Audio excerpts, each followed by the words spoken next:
Hello everyone, welcome into another stream. Hope you're doing well. Astanex, Mop, Earthmine, Bella, nice to see all of you again. Yesterday we did something which I can't remember because I'm running a little bit late and didn't look at what we did. Alright, hold on, let me pull this on up. Oops.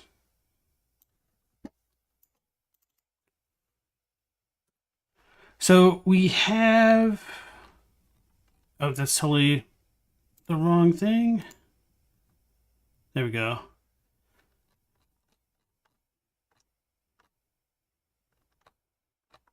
Man, we watched a lot of videos, huh? Alright, yeah. So yesterday we did, Max Starrett's videos and Crunchy's videos about alchemy. So that was a blast.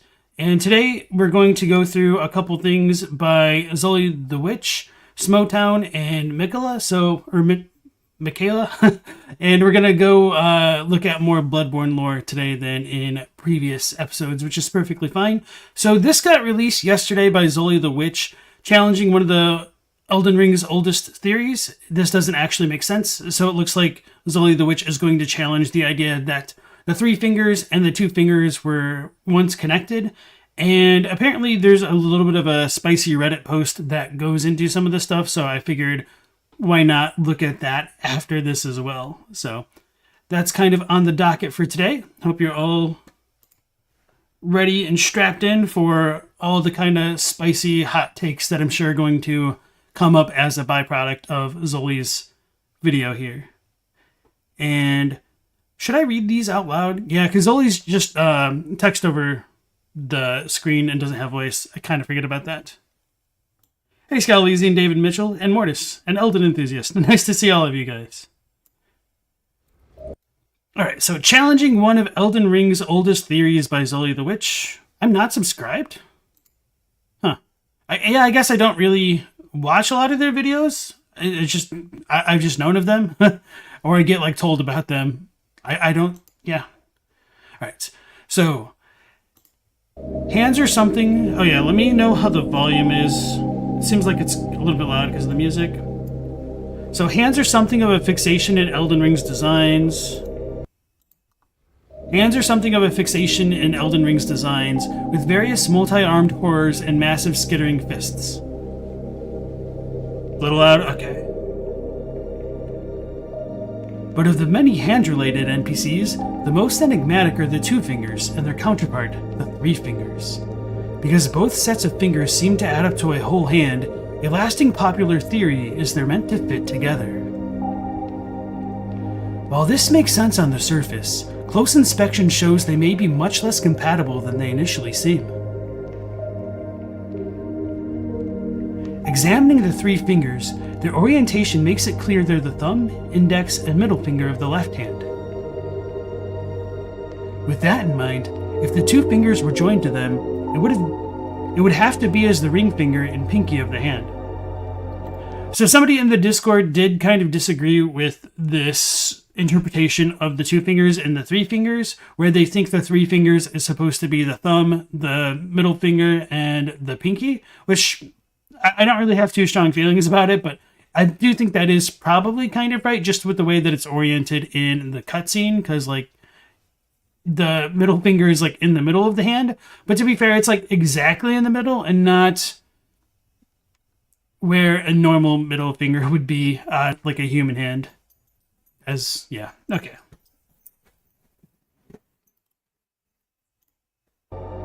But the proportions of the two fingers are more ambiguous. They could also be the index and middle fingers of a right hand.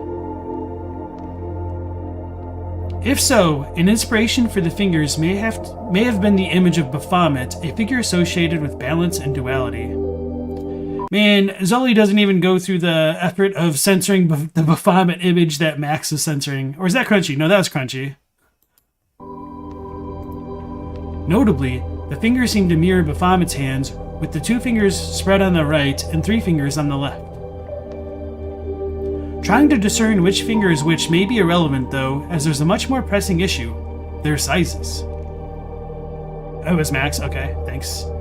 Because the three fingers only appear in a cutscene, it may be difficult to get a good grasp on how large they really are.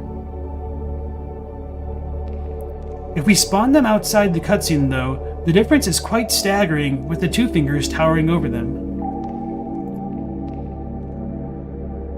This holds true for all the inert fingers in the Divine Towers as well, and also Ranni's fingers, which are even larger still. Alright, that's a good point of reference, because I was kind of wondering that as a consequence of the claims right here. So, with such a dramatic size disparity, it seems unlikely the fingers are split off from one hand, or could be combined. There's room for surprises in the DLC though, especially if there are a unique set of fingers for Michela like Ranni's. Thank you for watching. Subscribe if you'd like to. I don't need to read that. Yeah, so Zullie always makes a lot of really dense and thought-provoking videos. So if you are unfamiliar with their channel, let's go ahead and link it on into the chat. So that way you guys can give them a like and or a sub.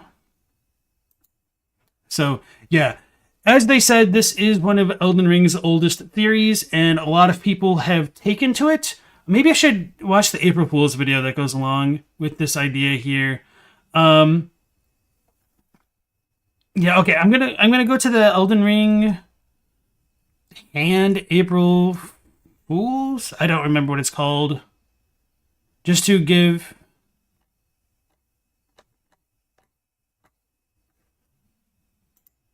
Or Age of Absolute, right? Oh, I only put Elden Hand, not Elden Ring Hand. Just an old hand. Looking for these old hands. Alright, So this is like a cut voice line that Garden of Eyes used in a video where they put a lot of production value to make it Elden Ring Age of Absolute new 7th ending cutscene. Never before seen cut/unused content. So super clickbaity, which I respect the hell out of for an April Fool's video. I've made my own clickbaity April Fool's video. It's just kind of part of the fun.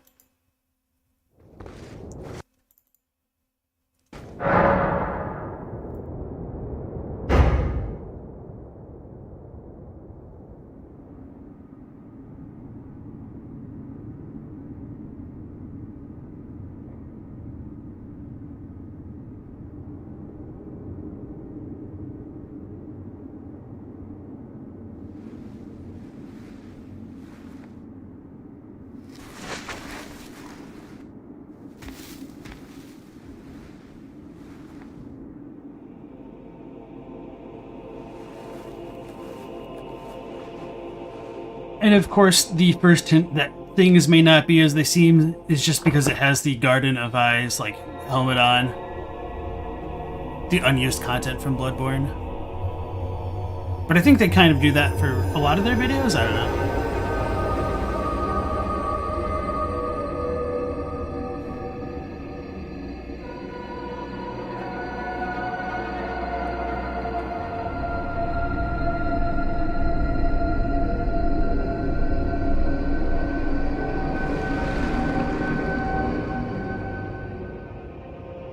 So yeah, they went through the trouble of fallen leaves combining both tell a story. 2 fingers and 3 fingers for this. A tarnished became Elden Lord. Our seed will look back upon us and recall the Age Absolute. And so this idea here just really captured a lot of people's imaginations. The Age of Absolute line is in the game, so there potentially was an actually planned ending that we didn't get.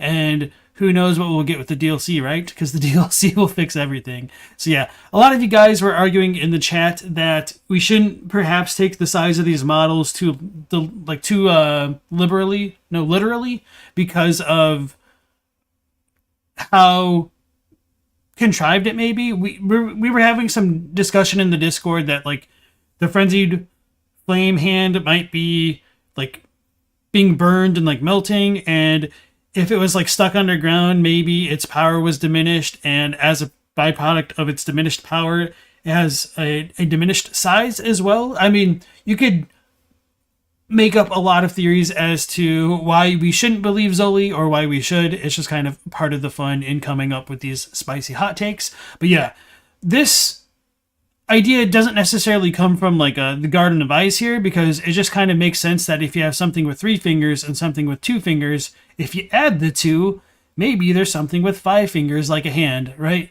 And to build off of that, the Cinque Dea, the Cinque Dea also kind of depicts 5 fingers, and at least with the Japanese for it, it does make it kind of more explicit that there could have been 5 fingers, but it is still ultimately vague. And it kind of looks like there's only 4 from this angle, which is kind of funny now that I think about it. But I'm pretty sure I have footage of a close-up of Malekith, so you could see all 5. Well, I mean, you can still kind of see like the 5th one over there. It's just not the best angle. Yeah, I guess I'm not going to worry about that.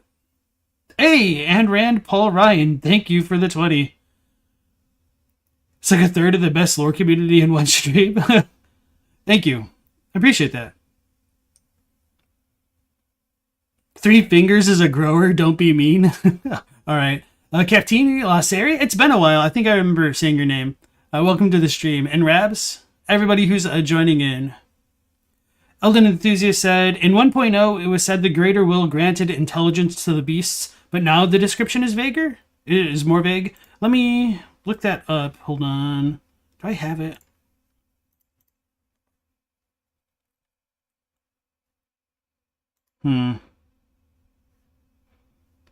So what item did Cinque Dea?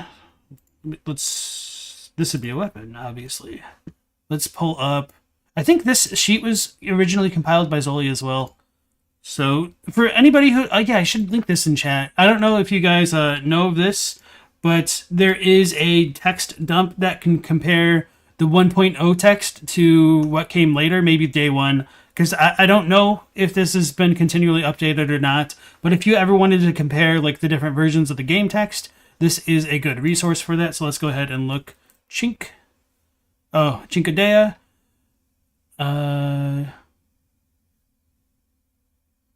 It looks like it's the same. Yeah. Oh wait. Oh. So it says it's granted by the Greater Will. Okay, I see what you mean. Rather than. Okay. Yeah, I remember reading this, I think, wait, maybe I didn't read this on the 1.0 playthrough. I'm pretty sure I picked it up. Maybe I didn't. Anyway, so I don't think it's too much of a stretch to believe that the beasts were granted intelligence, perhaps by the Greater Will, because of the way the fingers can control shadows and distract, like, demi-humans and stuff. So I do think there is kind of an interplay between light and the fingers in the shadows, which is kind of crazy, and I wish we knew more about that. So, all right. Now that we watched the April Fool's video, which is really provocative, let's go back to Zullie's comments. I haven't looked at any of these comments, so hopefully I don't regret it. But why does the Japanese make it less vague that there could have been 5 fingers? Okay, so I guess I should bring that up as well, because that's a fair question.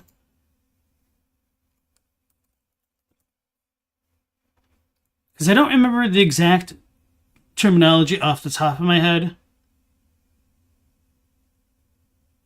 Oh, right. Okay. So I should make this bigger.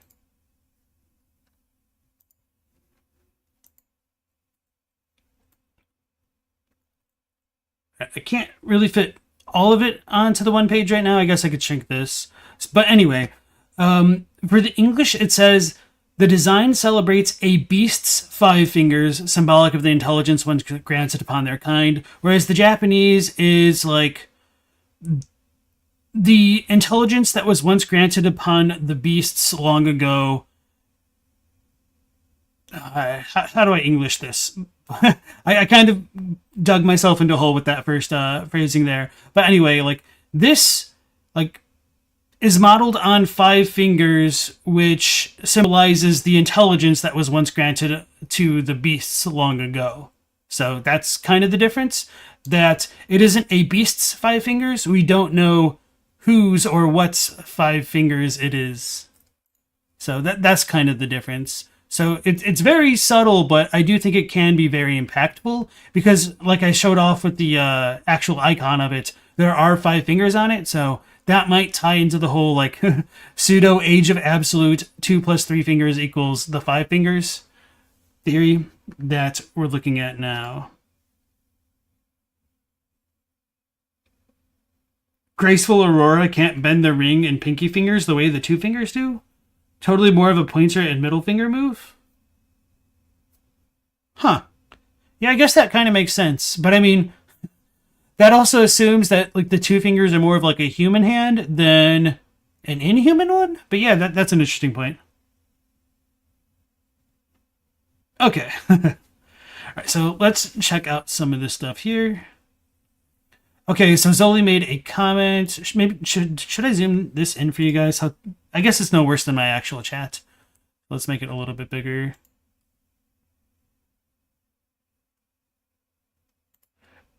All right. So the image of the sabbatic goat associated with Baphomet, drawn by Eliphas Levi, is meant to symbolize the equilibrium of opposites, being half man and half animal, half male and half female, half good and half evil, etc. Levi's, or Levi's, I don't know how you pronounce it, especially with the accent. Levi's intention was to symbolize his concept of balance, with Baphomet representing the goal of the perfect social order. If any of that sounds familiar, that's like half the major themes of Elden Ring, hence why it would make... ... I don't... Do they have like a follow-up comment? I really kind of hate YouTube's comment system just because it doesn't embed things like chronologically, which I've discovered recently. So anyway, Crunchy also like showed off the Baphomet stuff yesterday with the alchemy videos that we watched, and I do believe Max talked about it too. But okay, nothing really in the description. Compare the size of the fingers with the size of the giant lord skeletons. Oh, that's an interesting idea. Yeah, I don't know why I never thought that the giant fingers could have come from the giants. I mean, in a certain sense, that kind of makes like a lot of sense, but it's something so simple, I overlooked it. Cool video, but I disagree. Check out the Cinque Dea, okay?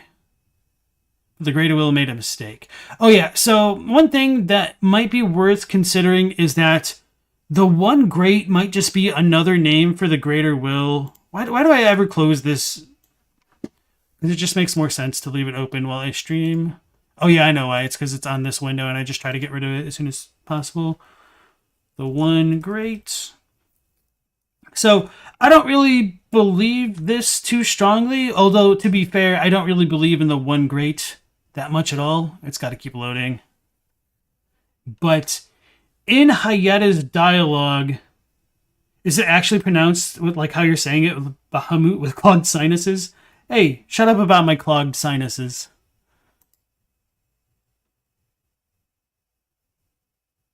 Okay, so going back to Hayata's dialogue and not my clogged sinuses, I have touched them, the words of the 3 fingers.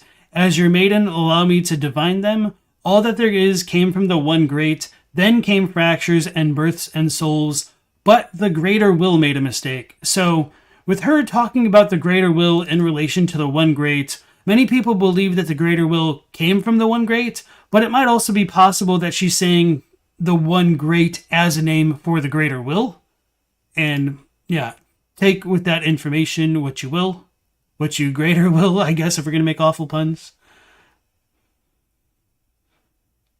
Elden Enthusiast is the biggest One Great truther. And Rand Paul Ryan says, the rings and nails more closely match Rykard's fingers, especially when you watch the cutscene where he pulls the blasphemous blade out of the snake's throats. So, are you talking about like the actual fingers or the rings of... Wait, what rings are you talking about? Oh, like Baphomet? Yeah. Baphomet? I mean, I don't know, to be honest. I think I've heard Baphomet from elsewhere, but I don't know where I would have heard it because it's so long ago. Okay. Oh, no, I'm not talking about the giant finger creepers. Oh, wait, did that comment say the finger creepers? And I just, like, zoomed over creepers there? Because that would make sense.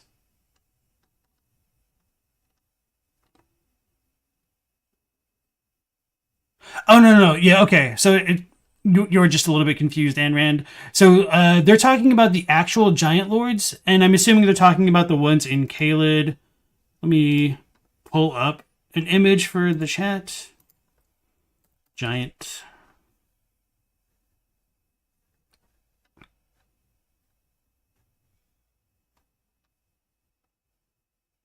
Oh, maybe I should have like looked up skeleton. Actually, I don't know if I have just dedicated footage of the skeletons now that I think about it.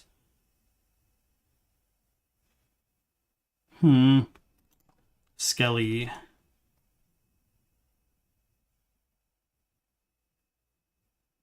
Glintstone skeletons? Wait, what are these? I'm distracting myself. I apologize. Oh, yeah, yeah, yeah. That makes sense. Not what I was talking about initially. Anyway. Yeah, okay. Apparently I don't have any super straightforward labels for like the giant skeletons embedded into the cliffs in the mountaintops of the giants or in Caelid itself, but I'm assuming that's what that comment was talking about.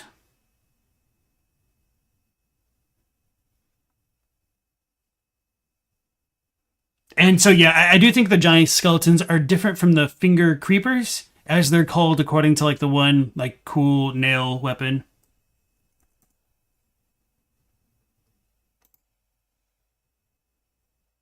Armored Core 6 releases on Friday. Thanks for the reminder, Scaleasy. So,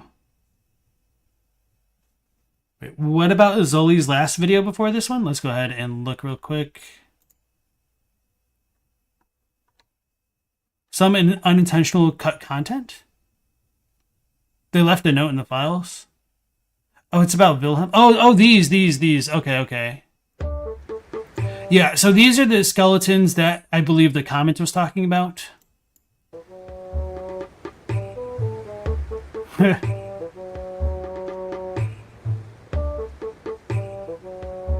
I should probably read these. Some of the comments questions if these were really the biggest skulls or if they were even technically skulls at all. So yeah.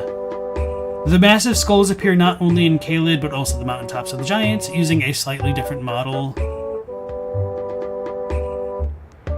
Multiple viewers asked about the skulls in the chasm by the forge specifically, with some wondering if they were larger. I guess I never really wondered that. I kind of thought they were probably equivalent.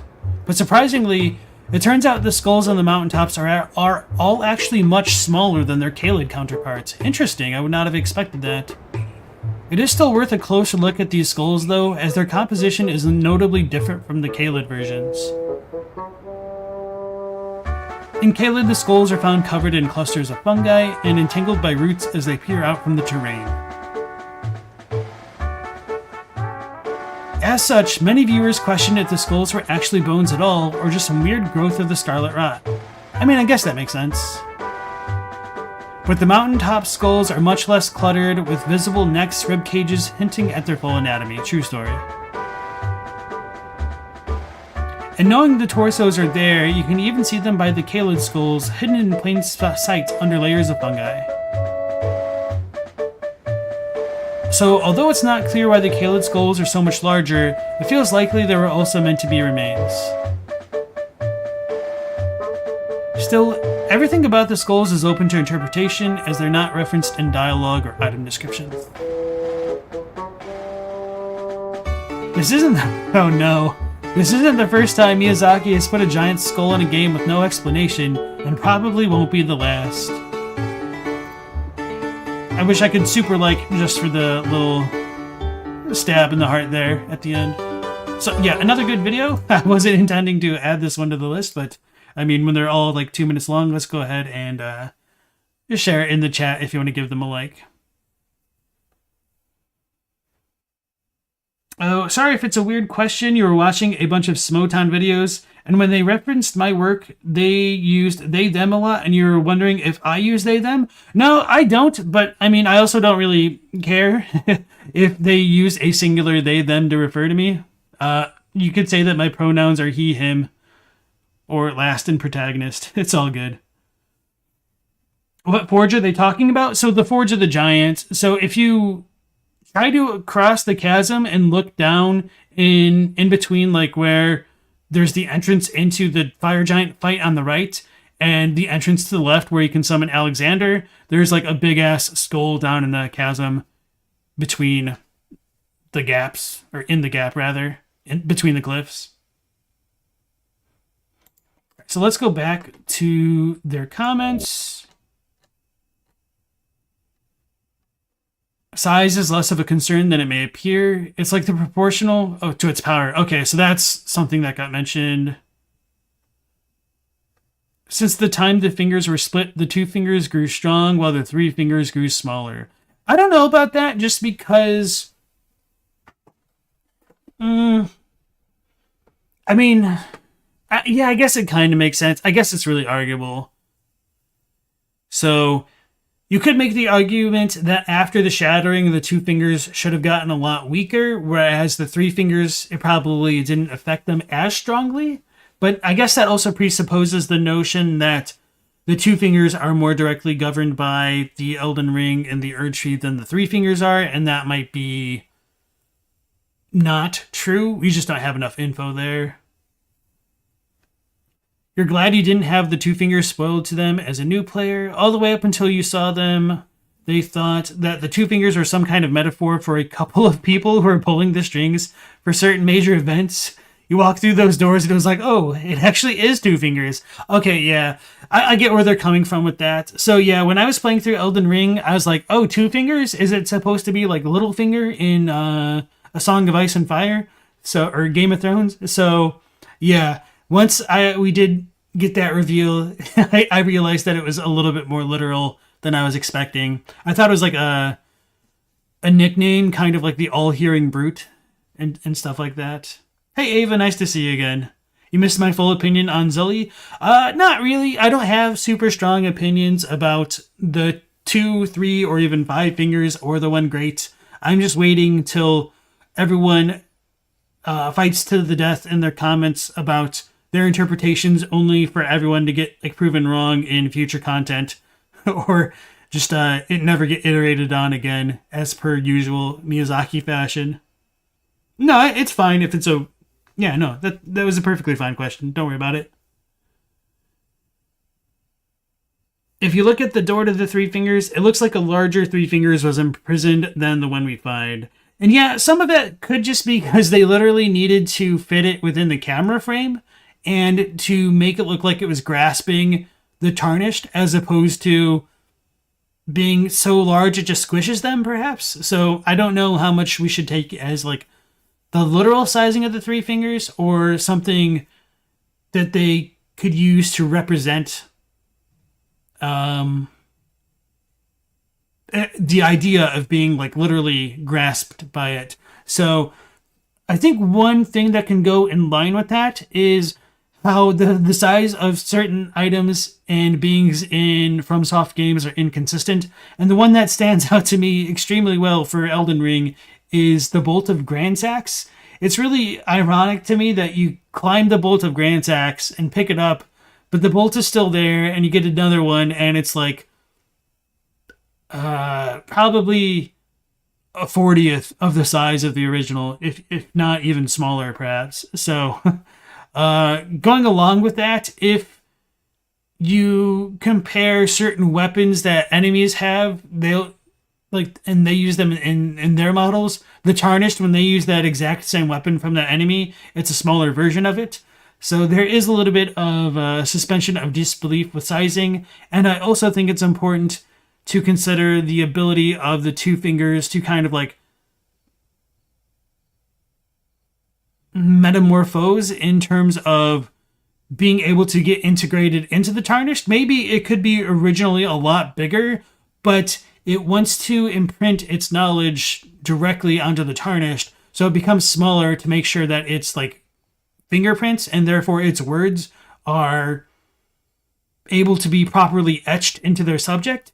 And that might also apply to something like the fingerprint shield, where the fingerprint shield is probably about the size of one of the fingers, but it has like multiple fingerprints embedded into it. The boltlet. Yeah, a lot of the times the size is vibes and readability based. And Radon is one of the few exceptions to size equals arbitrary. Yeah, maybe.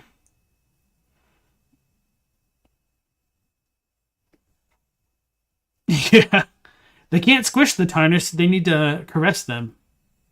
Did you add... I can't like zoom in. I was going to ask if Rabs' new avatar is based off of like the thumbnail from like Zullie's other video.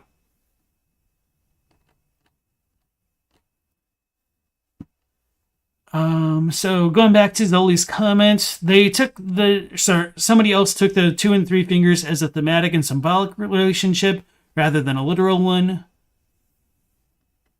Somebody else thought the fingers were never thought the fingers were meant to create one whole hand. They're representative of the ones they serve. Whereas the 2 fingers observe and give advice, the 3 fingers actually get involved and grab you. That speaks volumes to them. It's a good comment. I probably should have considered liking more as I went down. The hand signal that Baphomet means as above, so below, which thematically would fit well with both the Elden Ring and the larger FromSoft themes. 3 fingers may have been smaller due to their animation. They find it way more terrifying to think about the fingers backward. They aren't modeled on fingers. They're a primordial concept from which the shape of mortal beings' hands evolved and took after. To think about the fingers backward. Do they mean that literally? It kind of sounds like more figuratively. Ooh, somebody's shadow banned. I don't know.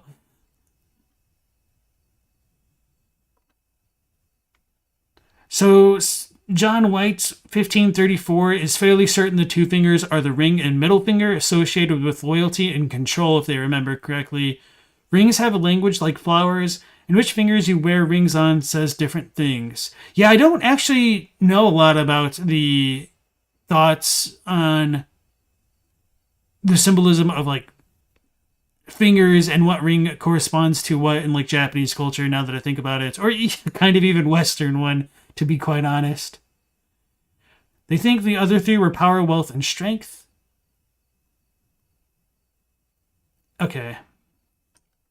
You guys are going ham. When the Elden Beast impacted, it spread out all life, creating the Mudmen and eventually all sapient life in the lands between. Also, magically resizing armor goes all the way back to the first edition D&D. That kind of makes sense with the D&D. Just to be clear, I don't necessarily agree that the Elden Ring created all life, but I also don't entirely disagree. I do think there is just room for interpretation about that. Not that it really matters too much. You've seen somebody else mention that the fingers bend backward? That's crazy. Zullie's video on Ronnie's fingers specifically talk about it. Could that just be because Ronnie's fingers are oriented backwards? Because I assume that the symbolism of that might be similar to how both she and Godwin's curse marks are on their back. Oh yeah, no, these ones are hers. Yeah, so I don't think these are bending backwards as much as it is the back is oriented towards the player. So she stabbed it in the back? Perhaps?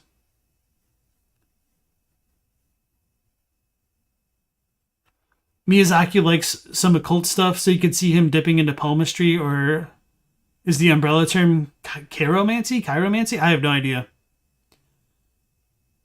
The symbolism of what fingers and stuff means is extremely culturally dependent, yeah. And of course, with Japan's occupation by the United States after World War II, a lot of symbolism kind of got blended together to a certain extent. So it's kind of hard to delineate what is like a purely more traditional Japanese type thing, perhaps, versus like a Western impression left on to Japanese people.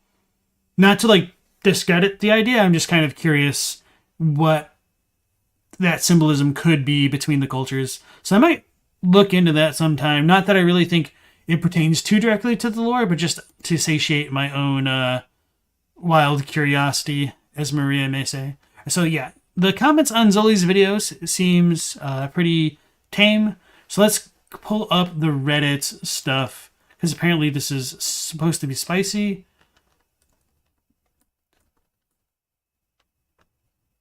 Zooming in for you guys. How's this look? Okay, that looks alright.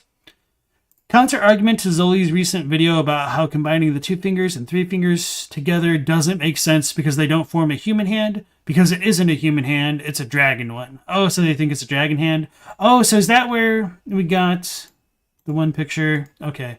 Okay, so this is from the Reddit. So yeah, I would disagree because none of the fingers have like claws or talons or whatever you want to call the nails on this. But there's also the lack of the dew claw. I don't know.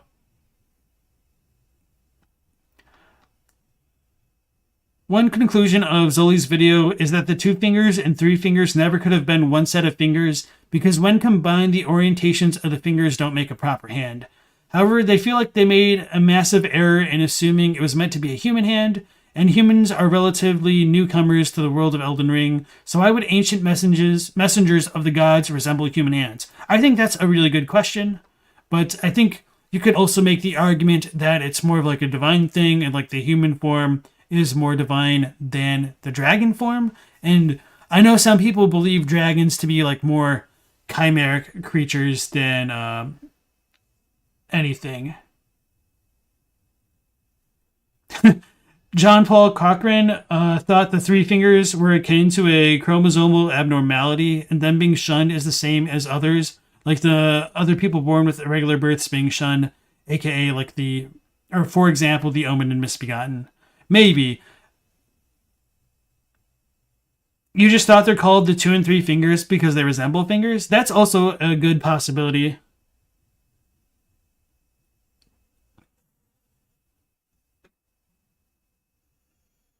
Finger ring lore? Historical, legendary, anecdotal? Found that as a book on Google Books? Maybe I'll need to dive in. The giant golden nail clippers and the creation of the Golden Order? Yeah, it could be a divine alien hand. Actually, let's go ahead and look at, what's it called? The Ellen Beast. Damn, I actually typed in Ellen because of my stupid pun. That's not even really a pun. It's just a terrible joke. All right. Do I have it? Oh, no, we could just do the cutscene. Then we'll get a good look at its hand, right?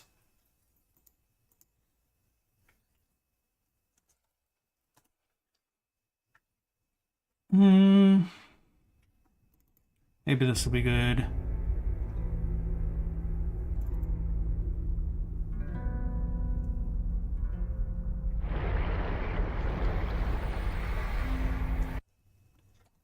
Uh-oh.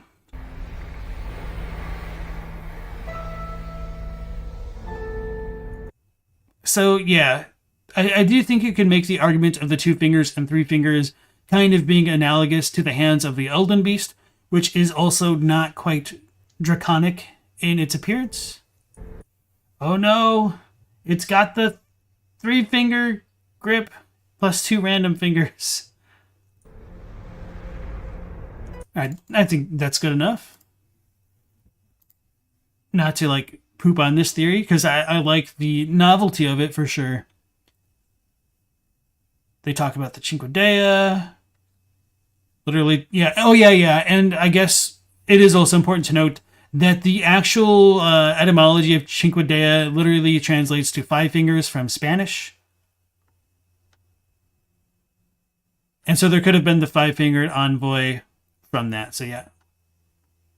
And, of course, with their theory of the 5 fingers being related to the dragons, that does make a lot of sense because of the Cinque Dea being related to Geraint, and Geraint being in Fair Missoula, which was kind of built to be the mausoleum of Placidusax, perhaps. So if the five fingers are related to the beasts and the beasts worship the ancient dragons, there is kind of a little bit of a decent thought line to go with this, even though I don't think the visual symbolism works out quite as well as they're trying to argue here. So I think it is a bit more likely that it's kind of more like the Elden Beast type hand, but at least this has also encouraged more discussion.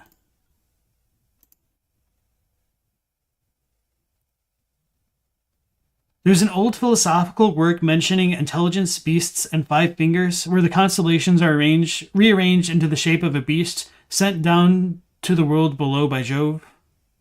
What work are you referencing there? I'm kind of curious. Because I've heard something similar, but I don't have like a direct thing to tie it to. What about the Newmans? And yeah, that's another good question by Hey You. So why would the fingers resemble human hands? Okay, forget humans, what about the Newmans? That's a very fair one because America, who is said to be a Newman, appears more like a human, and Tarnished can be Newman as well. So even if humans might not have existed in the lands between, the Newman could predate them, and we have no idea how long they could predate them, or like a lot of the other things in the lands between. No offense for the person who made the theory, but you think they're doing a bit of a reach? That's fine. I don't really mind if people reach too much, because we can at least have new angles to consider, and I don't think they're saying like this is a fact. They're like, oh, I don't agree. Have you considered this? I think. So yeah, however, I feel like they made a massive error in assuming they think, yeah, so it's not like they're trying to say like, hey, idiot, this is what it is, you're dumb. They're saying like, oh, hey, I feel like this is the case. I hope you should like reconsider your position and think about this one. So I don't mind it. But to be fair, I am kind of like skimming it, so I might be like missing a couple things there. Isn't five fingers and a dragon historically a mark of royalty in Chinese or Japanese culture? You thought I read that once, or they read that once. I don't know. Symbol of intelligence in Elden Ring. Finger hand amputees applying to Rayla are in shambles right now. The classic Reddit humor. Fingers are the difference between Chinese, Japanese, and Korean dragons? 3, 4, and 5, not necessarily respectively. Huh.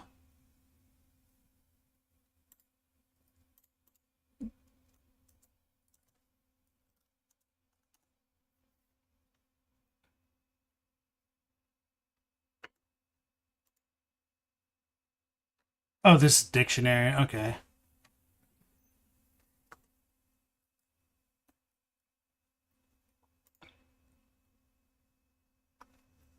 Five. This is Chinese dragon, but I don't necessarily know. This one kind of looks like 4. This is definitely Chinese. 3. I don't know what this is from though.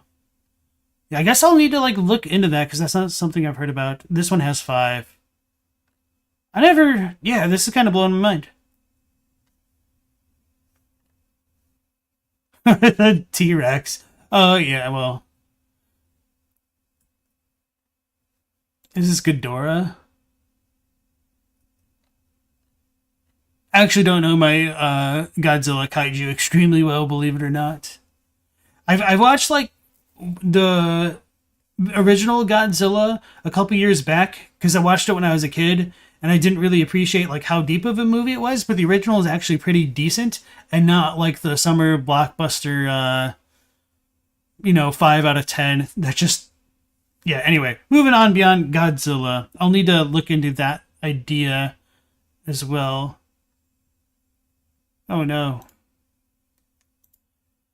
Imperial China post-Yuan dynasty codified 5-clawed to be reserved for emperor only, and by the time of Ming, a dragon with less than 5 claws is no longer seen as a true dragon.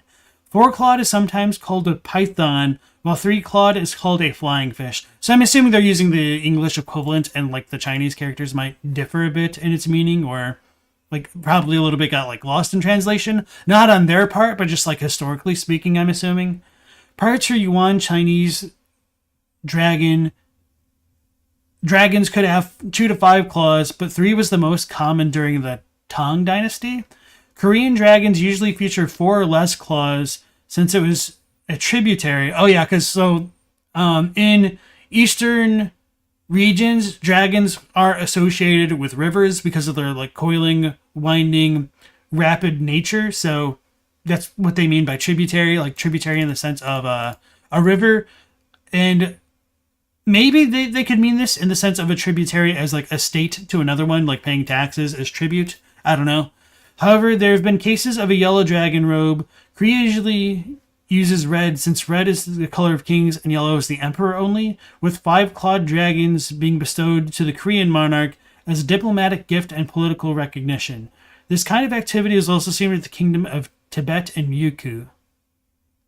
Japanese dragons are usually 3-clawed and tend to be associated with the religion, Buddhism in particular, instead of the imperial family. Dragons reached Japan during the early Tang Dynasty, together with Buddhism, during the period when Japanese government imported Chinese culture en masse. However, Japan was never truly integrated into the tributary system. Okay, so maybe they didn't mean it in the river sense. Or at least it did tend not to stay in the system for too long. Therefore, it just sticks with the 3-clawed version and is unaffected by the later change of iterations seen in the rest of the Sinosphere. So that was a really insightful comment. I have no idea about any of that. So now I am very curious. Sekiro Sakura Dragon.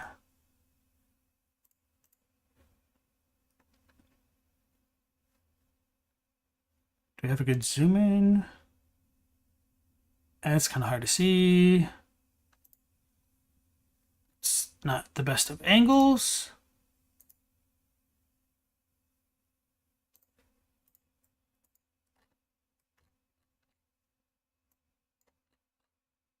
One, two, three, four.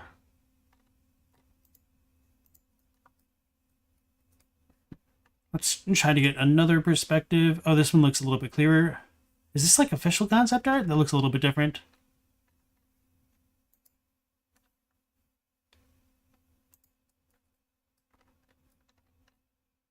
Uh-oh.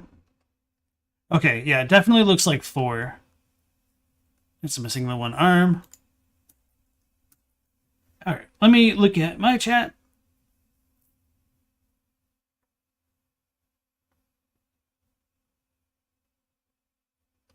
If you look at the doorways and the divine towers, you think the images on the side might represent a beast above the waters and the fish scales? Would fit pretty well with the expulsion.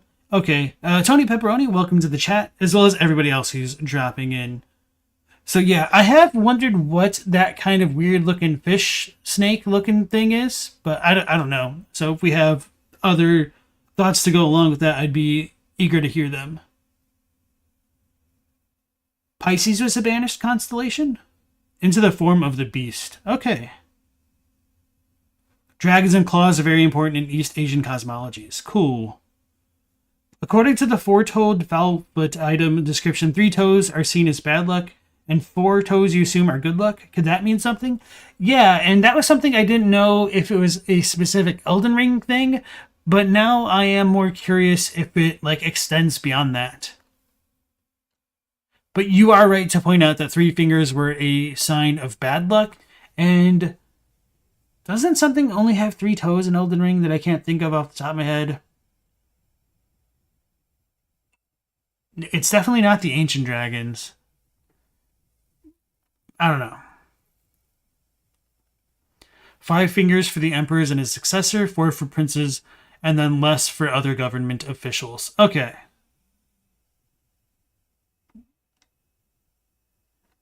Interesting. I did not know about that emperor connection. They thought the 2 fingers were in between the 3, not attached on the side, like thumb, index. So that's something that I mentioned.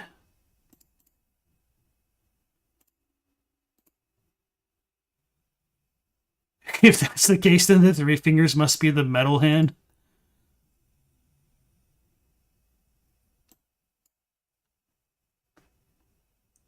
DLC final boss will be the Smash Bros. Hands. Don't at them. And James Raven in this comment says something pretty interesting, which I did think of earlier, but I should count how many fingers there are, but so maybe they're right here. There's only one set of 3 fingers where there are 7 sets of 2 fingers. That's where they drew the conclusion that they aren't one of the same, but came from fractures of the greater will. So, 3 plus 7 equals 10, but no, it's 3 plus 7, or not 17. 3 plus 14 equals 17. So yeah, my math is just not math in here. Could that be the same 2 fingers 7 times over, dead and regrown in a different spot? Only 2 of the 7 are confirmed to be alive during the game, with the Ronnie and the Round Table. I don't know about that. It's just kind of hard to say. It's also really weird that Ronnie's 2 fingers were the only ones that were still alive. Maybe that's because the runes killed them. I've wondered whether or not the shards of the Elden Ring, or the Great Runes, are the kind of mending runes of the 2 fingers, kind of similarly to how the tarnished, like Gold Mask and Fia and Dung Eater, can produce mending runes, because they die to produce them, and then the 2 fingers that are dead, except for the one in the Round Table Hold, which might not be dead, but is more or less dead, they're all dead, with their runes kind of floating over them, similarly to those tarnished characters. You thought in Japanese culture 4 was considered a number of bad luck? Kind of, yes, and this is more of an Eastern thing because the character for death... and I don't know too much about the Chinese, but I have been told, or at least I think I have seen... Maybe I should just type in sheet. So this is how you can pronounce like the word of death. So this character here is just kind of like the equivalent of English like letters. So she, S-H-I, like this is kind of like the equivalent of S, whereas this character here is, I don't want to say it's a pictogram because it's a little bit more complicated, is like the encompassing idea of the word itself. So it's pronounced she, and it's also like the same as the letter, and that is also how you pronounce the number 4. So yes, the 4th floor in many buildings in the East is omitted from places like hotels because it sounds the same as death. So people don't want to sleep on the floor of death, despite the actual number of floors being different, just like their titles change. It's kind of silly to me, but yeah, good question. Elden John statues have 3-toed clawed feet with a dew claw? The Elden John do? I don't think so. I would need to double check, but I don't actually have good footage of that. And Rosis does actually have 5 fingers, or not 5 fingers. It does have 5 toes. So let me pull up a screenshot of Rosis. Oh, no. It does have 3 toes. That's what it was. Yeah. But he has the dew claw, so there's like 4, if you include that. But he also has 5 fingers, so he's a bit of an oddity. Thanks for bringing that up. Drew Wing, welcome to the stream, as well as... Who else did I just saw? Oh, yeah. Did I just see? It was Billy Caldwell. Welcome in. Math's not important. This is lore and writers can't do math. I used to be able to do math, and then I stopped once I realized that I wasn't ever going to do more than algebra. And then I also lost my arithmetic, apparently.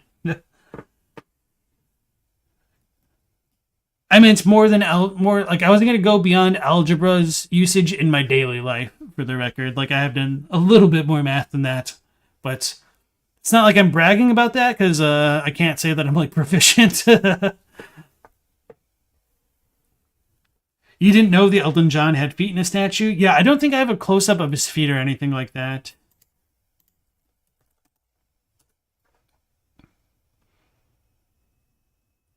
let me look in my folder.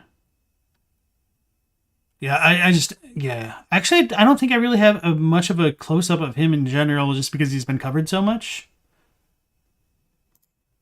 You were aware of the she thing, but you weren't sure how far that superstition went. Sort of analogous to 13 in some Western cultures. Yeah. Alright. Scale doesn't mean anything. Marion Garamon. Nameless King of Midir. Same thing in One Piece. It's just a Japanese custom. Now let's see what else. Surprised at how much controversy it brought up. Toon fingers don't fit well together as they're shown in game. Doesn't contradict any theory about the 5 fingers. Okay, and this is a pretty temperate take, in that Zullie's video merely presented an argument that's part of a larger conversation. It's not something you agree or disagree with, just something you should consider in the bigger picture. What a wonderful comment, and a very welcome perspective on a kind of contentious video, surprisingly. Doesn't look particularly like a dragon hand either. I don't think this post is more compelling than Zullie's video. Okay, so this wasn't as bad. Oh no, this is Tez Lobo. Hey Tez, nice to see you. So yeah, Tez Lobo is in the server.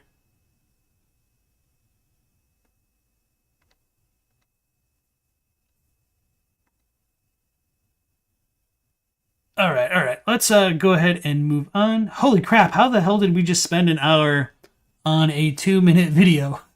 I have an issue.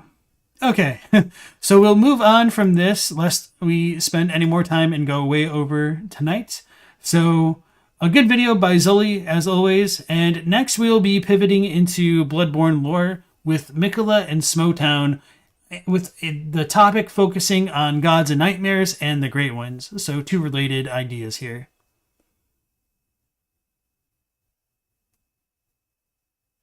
Alright, moving on. The Hunter's Dream. So I haven't actually watched anything by Michela, I think. I keep wanting to say Michela because of Elden Ring, obviously. Oh yeah, let's go to the normal size here. So, yeah. Or actually, maybe I have seen one, or maybe I just had their like thumbnail on my playlist for so long, I don't remember anymore. So, very curious as to how this is going to go. Looks like a fun one with the topic of gods and nightmares. The Hunter's Dream, The Nightmare Frontier, The Lecture Hall, The Nightmare of Mensis, The Hunter's Nightmare. These are the dream realms inside of Bloodborne's universe. Unlike in real life, dreams are very real places in the game. Inspired by the eldritch fiction written by H.P. Lovecraft, the line between the subconscious and reality are blurred. Some, like the Hunter's Dream and the Hunter's Nightmare, are based on established places that we visited before in-game. The Hunter's Dream is an idealized, surreal version of the abandoned Hunter's Workshop in its glory days, while the Nightmare is a warped version of Central Yharnam and Cathedral Ward. Much like the way the subconscious mind twists our perceptions while we sleep, the Dreamlands in Bloodborne have a way of altering the locations they're based on. The setting in the old Hunter's DLC... Alright, so nothing for me to comment about like what she's saying right now. I will just say though that the music is a little bit loud just because of the high timbre of like the xylophones and stuff, but just a slight note there for a little bit of a constructive criticism. Is a perfect example of that. The iconic architecture we originally found in Yharnam appears tilted rather than upright, almost swallowed into the grotesque hills that spatter the land, while other buildings are exact replicas. Fascinatingly enough, there are 2 grand cathedrals in this nightmare, each encapsulating different moments in time. As you enter the first one, the interior appears almost exactly the same as the original, albeit with different enemies. In place of Lawrence's skull is the first vicar himself, sprawled and nailed as a living statue of a Pietà. At the end of the River of Blood is the second cathedral, this one serving as a glimpse into the distant past. Underground looms Ludwig, the deformed beast that was once the legendary first church hunter, pacing monstrously atop a corpse pile of his own creation. Above that lies the prison for hunters that delved too deep into the truth of the healing church. The underground cell key reads, "Key to the cell below the Grand Cathedral. Hunters are held within the underground cell so that things left unseen, better left unknown, will decay quietly into the fallow darkness." Finally, at the ground level is the type of attractive foyer that the Healing Church wanted the public to see. Jade four-poster beds decorate the nave, the ideal place for healing if only there were any living patients. If I unmute myself. I think this is the first time that I noticed that there are lion engravings on these beds here. Decorate the Yeah, so these things. Hey guys, the Canehurst connection that we didn't know was there all along. This actually might not be a lion, but it does. I think that's kind of like the silhouette of like the Beast Crest heater shield in like Elden Ring. I mean, not directly the same one, but just like the same pose and whatnot. nave, the ideal place for healing if only there were any living patients. When you look closely, not a single living person is being healed. As you approach the altar, two church hunters ambush you, attempting to assassinate you rather than to reveal the truth that this building houses the research hall, where the Healing Church conducts dehumanizing experiments for the sake of seeing whether humans truly can ascend to something greater than themselves. Interestingly enough, the nightmare feels less like a twisted state of consciousness and more like a true reflection of past events as you progress. The climax of the DLC happens in the fishing hamlet, the final area. This is the location we never access outside the Dreamlands. This suggests that the area itself could have been sucked entirely out of reality to only exist in the dream. In fact, the masts from the village are even visible from the Nightmare Frontier, insinuating that the Dreamlands even could be connected. I don't know how I feel about that because we don't necessarily have like the Grand Cathedral that gets sucked out of reality into here. Like the Grand Cathedral still exists in the waking world, but to be fair to her point, we don't exactly know if the lecture hall is no longer attached to Bergenworth, despite not obviously like being there. And part of the reason why I say it that way is because it's sort of ambiguous that if the lecture hall was part of Bergenworth, we don't know where it would have fit in on the campus exactly, just because the Moonside Lake doesn't have like any adjoining features to suggest that the lecture hall connected into the main hall, and the other parts of the campus could have been overgrown with woods after the lecture hall got teleported. So it's a little bit arguable whether or not the lecture hall was physically in Bergenworth and got sucked into the nightmare, or if it's just kind of a recreation of the scholar's memories, perhaps. Good luck, Eric, with fighting Gehrman. Where's my mouse? There it is. Another place where this phenomenon exists is the Nightmare Frontier. Within it, we see new breeds of beasts and unique geography, giving it an alien feeling. Basalt columns resemble structures from the most remote places on Earth, like the Giant's Causeway in Ireland and the rocks and caves of Iceland. Pictured here is a black sand beach near the village of Vik in Iceland that I took. In many ways, these real-life places look surreal, like out of another planet or an awe-inspiring dream. The Nightmare Frontier. Yeah, so basalt is created from high heat and pressure, I think, or at least like the hexagonal columns like that. And I have wondered, let me pull up my Bloodborne folder, whether or not the appearance of the basalt type structures in the Nightmare Frontier is meant to connect to blood, because the tombstones in the Nightmare Frontier have blood coming out of them, which is typically not how tombstones operate in the real non-waking world. So what does that mean? Let me see if I have the bloodstone chunks or anything. No, I think I might just need to pull up my footage.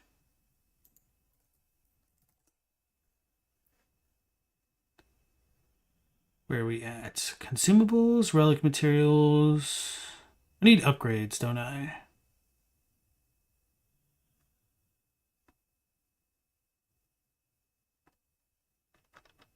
This might not have it.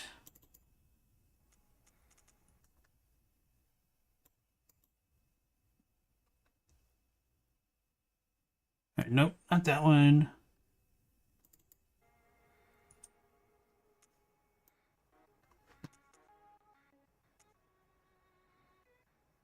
Are these upgrades? Okay, okay.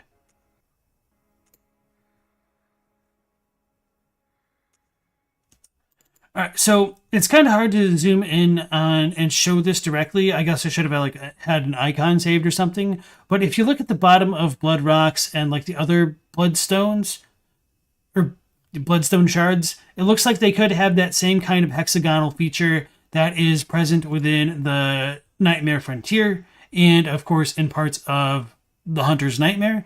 And there is blood in between like the actual rock-like portions, which could correlate to the tombstones in the Hunter's Nightmare and Nightmare Frontier as well.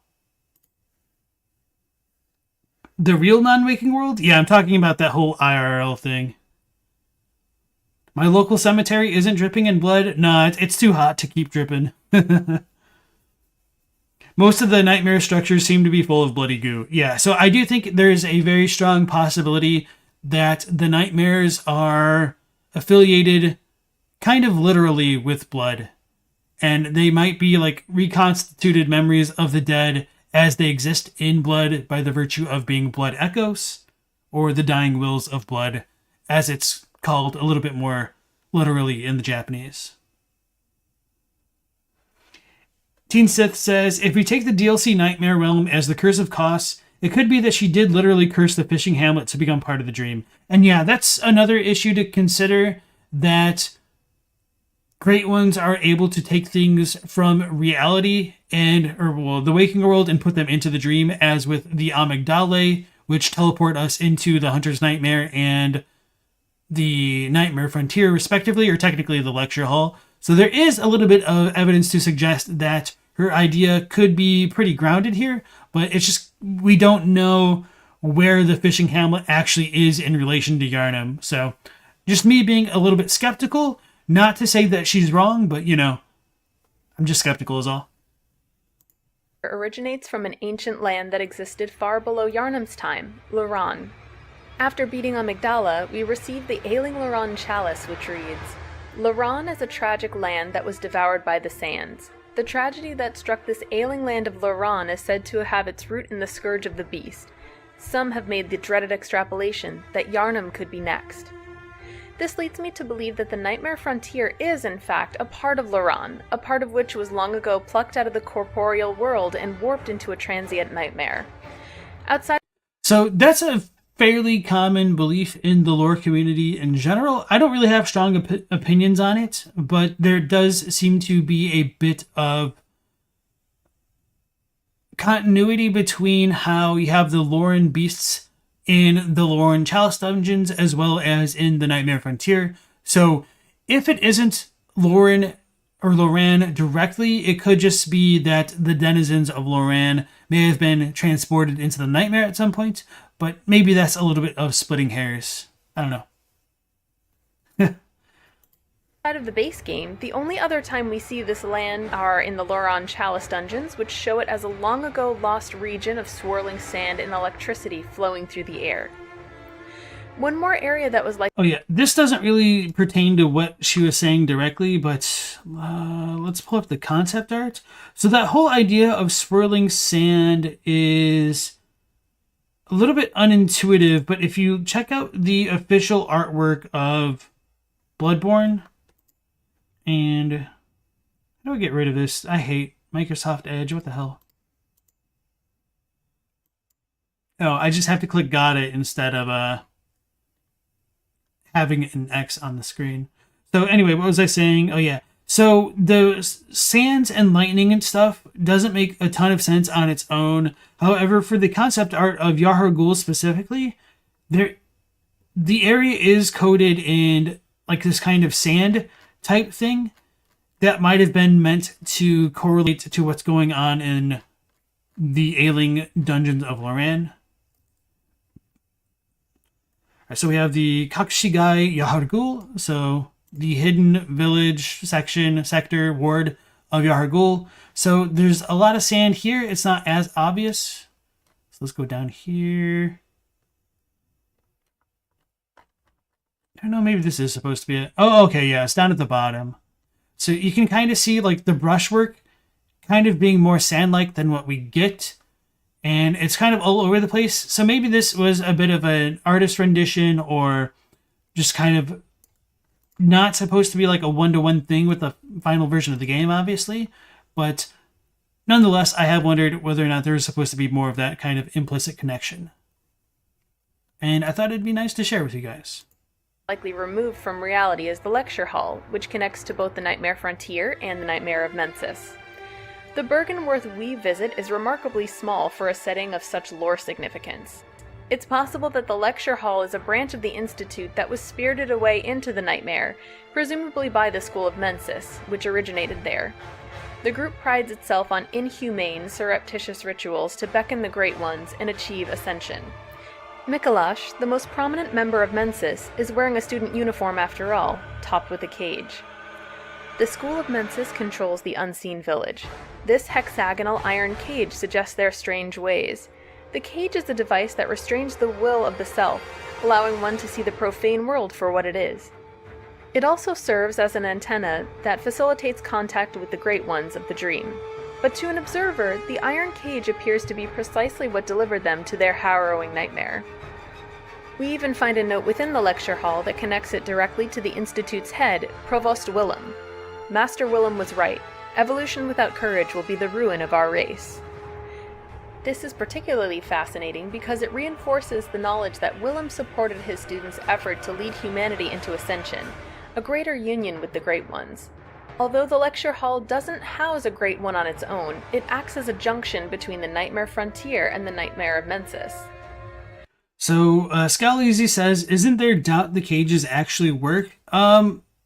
Maybe on behalf of some players, but I think for what it's worth, the description, let me double check it, doesn't say, like it isn't written as hearsay for the Mensis cage, as far as I can recall.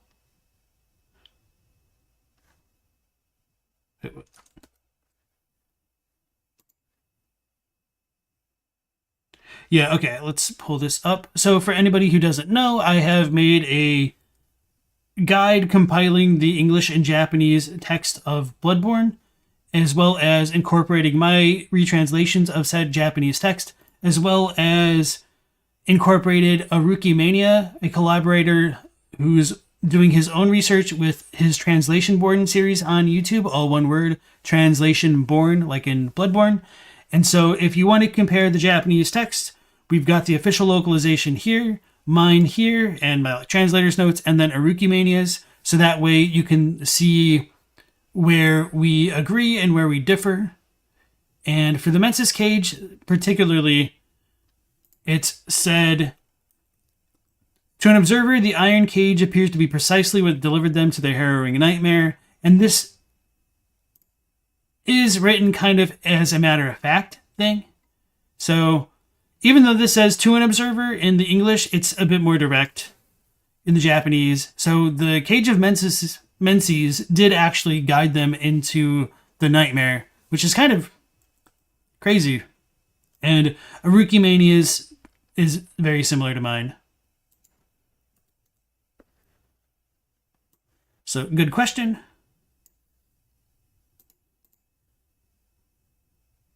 You think that sentence makes sense? You're tired? That the location of the fishing hamlet Teen Siths would speculate would be relatively close to Byrgenwerth because of how important Byrgenwerth is to the inception of the Hunters. I do think it's possible that the Byrgenwerth scholars could have gone elsewhere. I mean, it doesn't really matter how far away that they went. I just mean, like, it's not really in Yharnam proper, I don't think. So they could have gotten a report about this random sea monster that washed up in this village, and being the kinds of scholars that they were very curious as to what was going on there, only to find perhaps in reality that the denizens of the fishing hamlet started transforming as a byproduct of like the parasites of Kos infecting the local fauna in terms of like the fish that they were fishing and eating.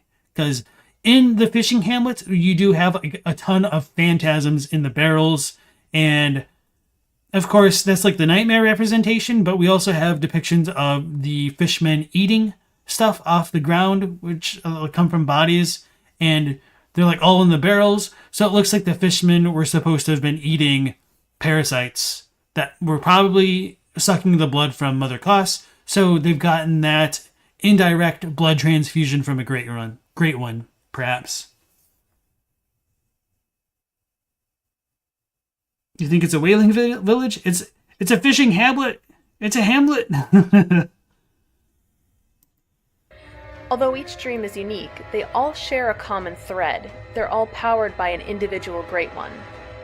Within the hunter's dream dwells the moon presence. In the nightmare frontier, there is Amygdala.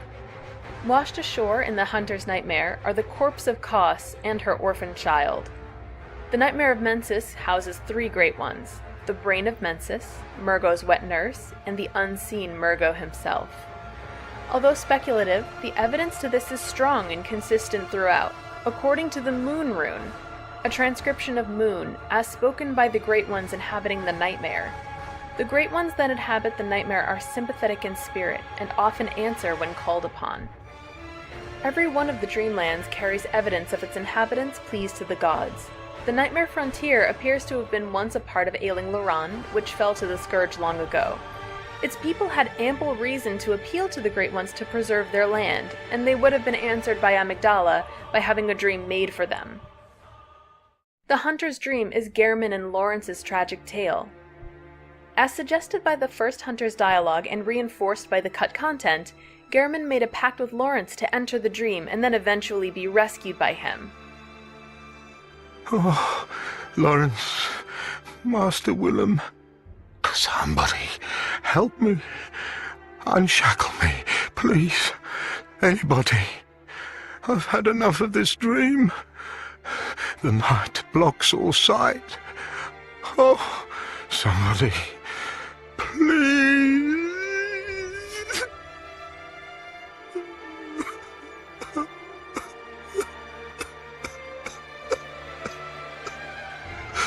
I will say that I appreciated that she spliced in the official dialogue directly rather than like relying on the in-game footage, because the audio would have been all like swiveled around with the camera. But yeah, no. I noticed and I appreciate that. The nameless moon presence beckoned by Lawrence and his associates, Pale Blood. Clearly, she listened. This note supports the theory that Lawrence, Gehrman, and others offered the umbilical cord as an offering to the moon presence to create and inhabit the hunter's dream. The one found in the abandoned hunter's workshop reads, "The third umbilical cord precipitated the encounter with the pale moon, which beckoned the hunters and conceived the hunter's dream." Gehrman is a longtime prisoner of the dream, trapped in a reflection of the hunter's workshop in its prime. Along with him is the doll, a caricature he had made of the woman he was infatuated with, Lady Maria. Although the doll bears her image, she's only a narrow, imagined version of the proud, kind, dedicated hunter and student he once knew. His romanticized version, where he could create a land where he could see her again, had backfired. On nights of the hunt, he half-heartedly primes new hunters that enter the dream in an endless loop, drawn out for so long that he nearly forgets his own name. Scowleezy says, incoming rants about the chord's translation. No, I don't really try to rant about stuff like that unless I think it like impacts people's interpretations here, whether it be like a positive thing or like a negative. So I don't really think that really matters too much here. So that's why I wasn't going to rant about it. Although now this is kind of a meta rant. Thanks, Scowleezy. I am Gehrman, friend to you. Okay. he's the gaming friend. Oh man, sometimes these auto subs just really get me. Okay, I'm gonna back up just to not take out all of the levity of her video here. Let's go back. The doll bears her image. She's only a narrow, imagined version of the proud, kind, dedicated hunter and student he once knew. His romanticized version, where he could create a land where he could see her again, had backfired. On nights of the hunt, he half-heartedly primes new hunters that enter the dream in an endless loop, drawn out for so long that he nearly forgets his own name. I am... Gammon. Friend to you hunters. Gehrman himself helps to power this dream. When the player character defeats him in battle without consuming 3 umbilical cords, you become its next host. The hunt begins again, and you take the first hunter's place. In the same vein, when you consume the cords and defeat the moon presence, it causes a transfer of power to you, taking its place to become the dream's resident Great One. Although it's clear that some of the Dreamlands can operate without them, the concept of having a host is fairly consistent. In the Nightmare of Mensis dwells Mikolash, its host. Yeah, I will disagree tentatively here. She might make more points that tie into this, but we had some comments in the chat. That Eric Williams asked, isn't there a shred of chance that Gehrman is lying about his name, hence the hesitation? You know, most think it is from severe memory loss. So there is the possibility that he might not be remembering his name because he's so old and has nobody to talk to most of the time that he doesn't really think of himself in relation to others other than the doll, which, you know, I'll just leave that alone. And there's also the potential that Gehrman could be controlled by the moon presence is another popular theory. And the reason why he might forget his name there is because the moon presence might not remember Gehrman's name. So regardless, I don't think that Gehrman's lying about his name, if for no other reason than we get the kind of limited, omniscient, third-person perspective that he is Gehrman, the first hunter, due to the boss title plate, as well as all of the items that you can get from his badge. Or no, not badge, but from like the messenger shop after you defeat him. Yeah, he's just old. He's a little bit forgetful. I thought there was something else.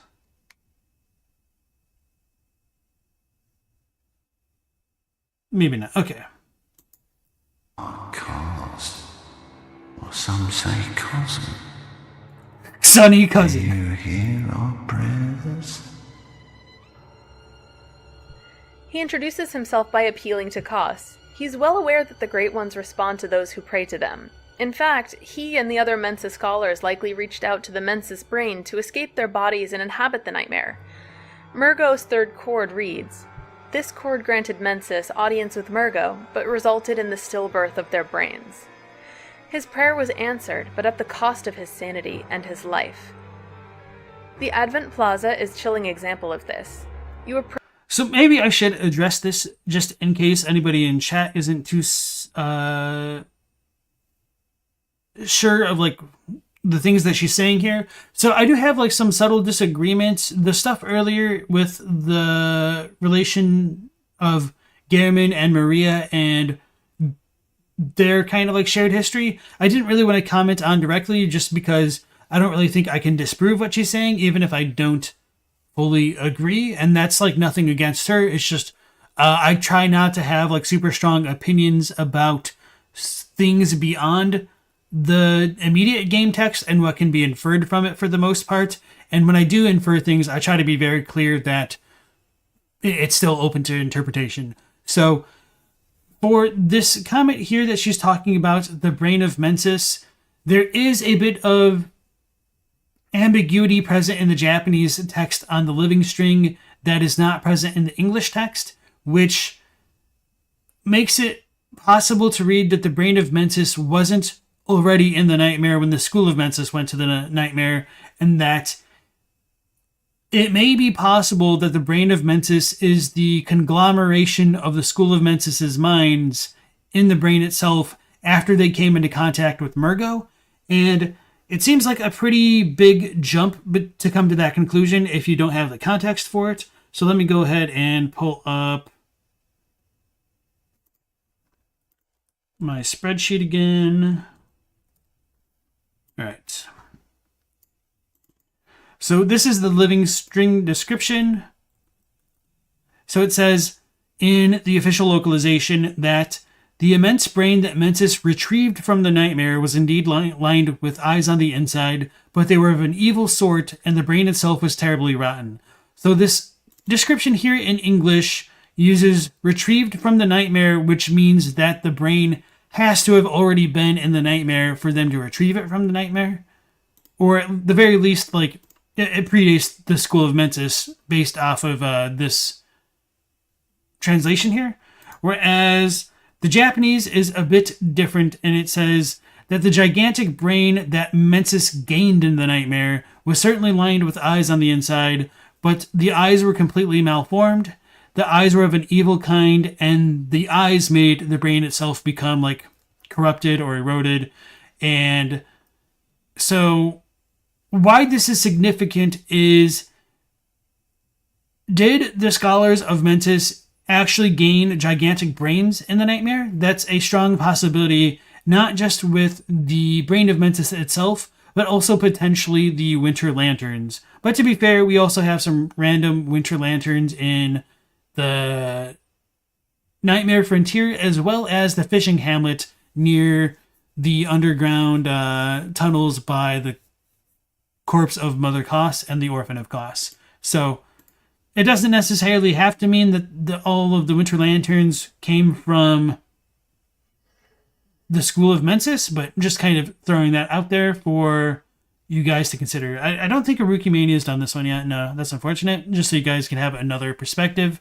So anyway, to give a bit more context as to how this could work is that Mikolash and the School of Mentis could have actually been given eyes on the inside when they met Murgo, but those eyes weren't the actual eyes that they needed because they were imperfect eyes, they're malformed, and so, like, Kanzen Deki Sokonai, so, like, perfect, like, completely malformed. So Deki Sokonai is kind of hard to translate in English. It kind of means something that I have my translator note right here. So it can mean something along the lines of failure, defective, good for nothing, bastard, worthless runt, but it can mean something that wasn't fully created, which can tie into the kind of stillbirth imagery that they went with in the localization, which I think is actually a really clever way to incorporate that kind of imagery in the official English, that their brains got stillburned. Oh no, that's the Murgo chord that talks about it that way. So anyway, the reason why I bring up the stillbirth stuff is because this terminology, like, that the eyes were completely malformed, like, or failed to become, like, perfect, ties into the umbilical cord of Murgo right here. So yeah, okay, let's do it this way. Wait, what am I doing? Okay. Sorry, I'm bouncing around a lot. Okay, here we go. So here we have Deki Sokonai again. So the umbilical cord essentially is what granted Mensis, like, imperfect brains, I guess. So stillborn brains, essentially with malformed brains, which is what they go with in the English here. So going back to the living string,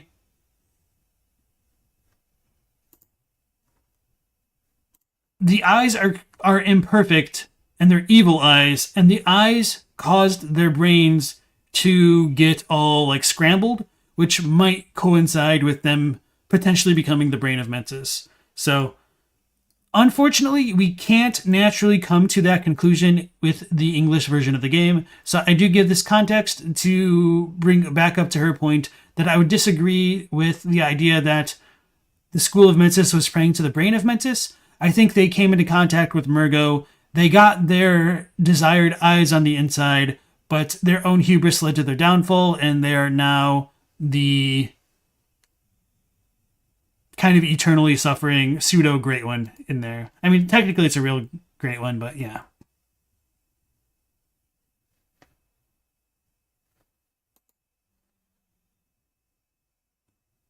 What did I talk about with math that I screwed up? Now I'm all self-conscious. Maybe the brains they got weren't human. Yeah, kind of.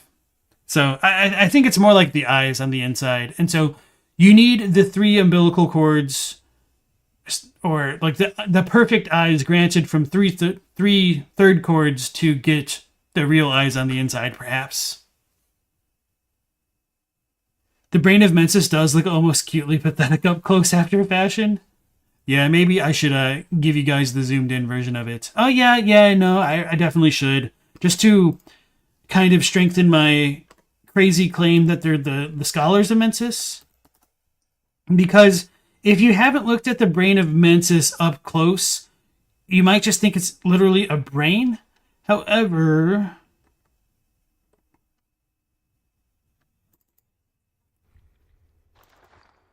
hopefully I use my torch here. What was I doing?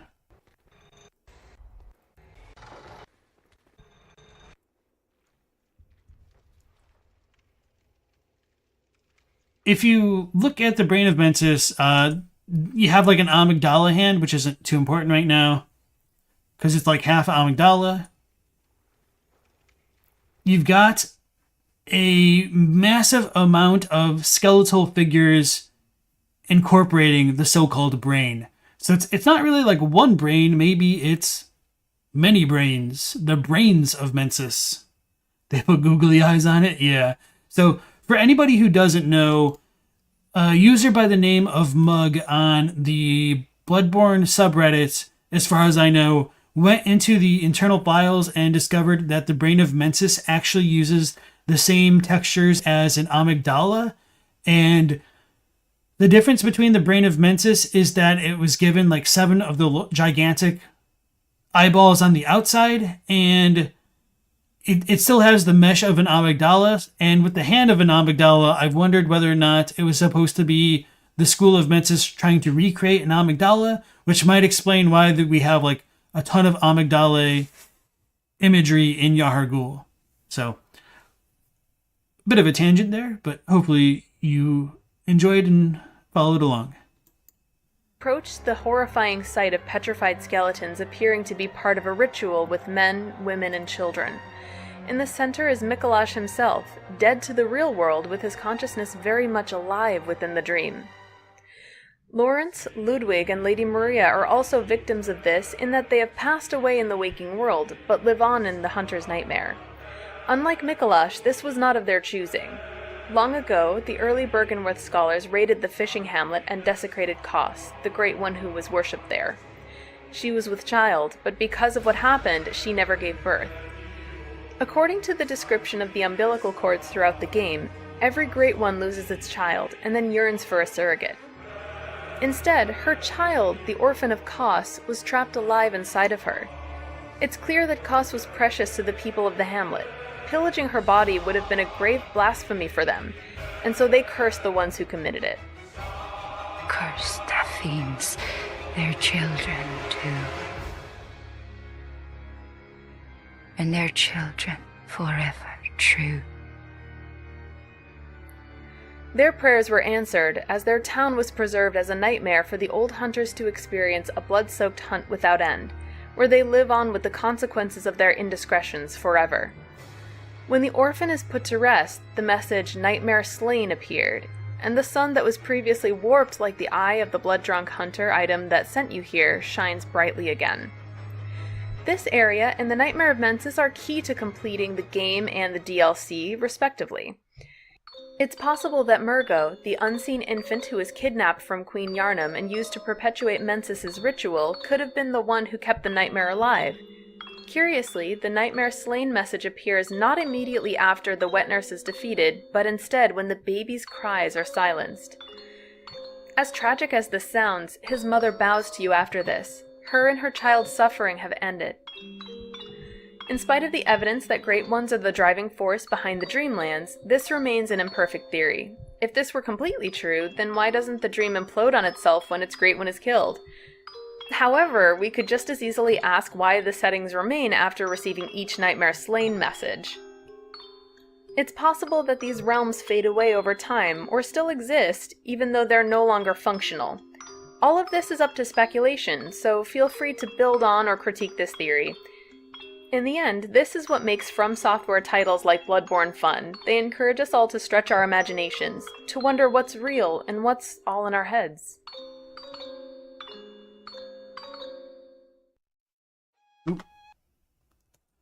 So that was a good video. I enjoyed it. Obviously, I do have my disagreements, but I'm not going to like begrudge the creator because I assume they don't know Japanese and didn't look at every single item in Japanese and compare it to the English to know the differences, right?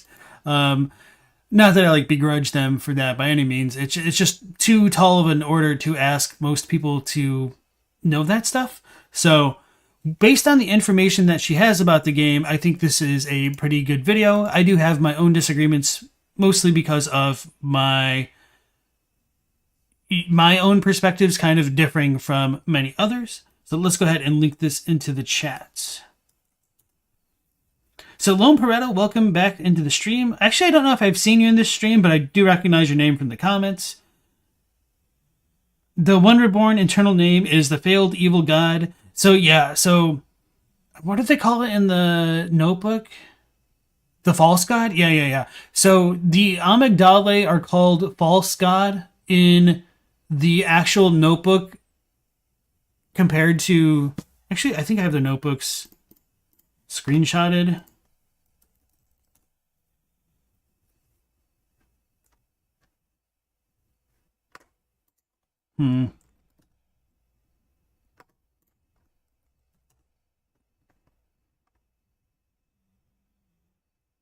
Maybe I don't have it stored here. Maybe I just have like the link.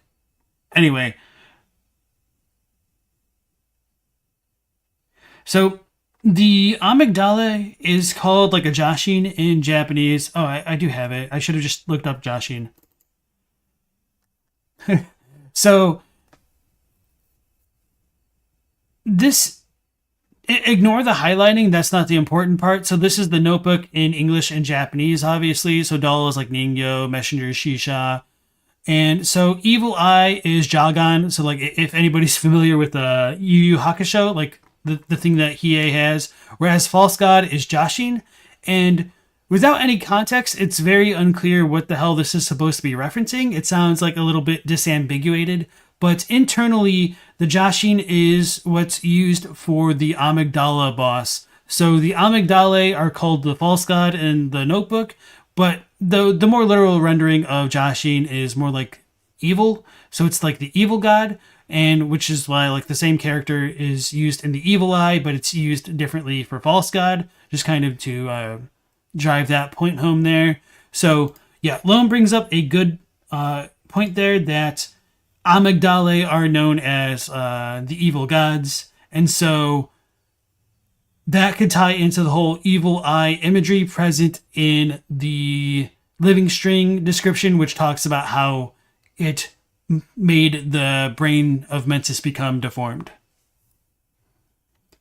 Captini, what are those amygdalae doing? Is it explained somewhere? In Yahar'gul, no. They just kind of be chilling, minding their own business, perhaps teleporting things into the nightmare. I have wondered whether or not the School of Mensis gained access to the nightmare because they communed with amygdalae, and whether or not the amygdalae's heads with their like tonsil stone structuring is kind of supposed to have been emulated with the School of Mensis using Mensis cages, because they kind of have like a similar latticed structure, but that's just pure speculation on my part.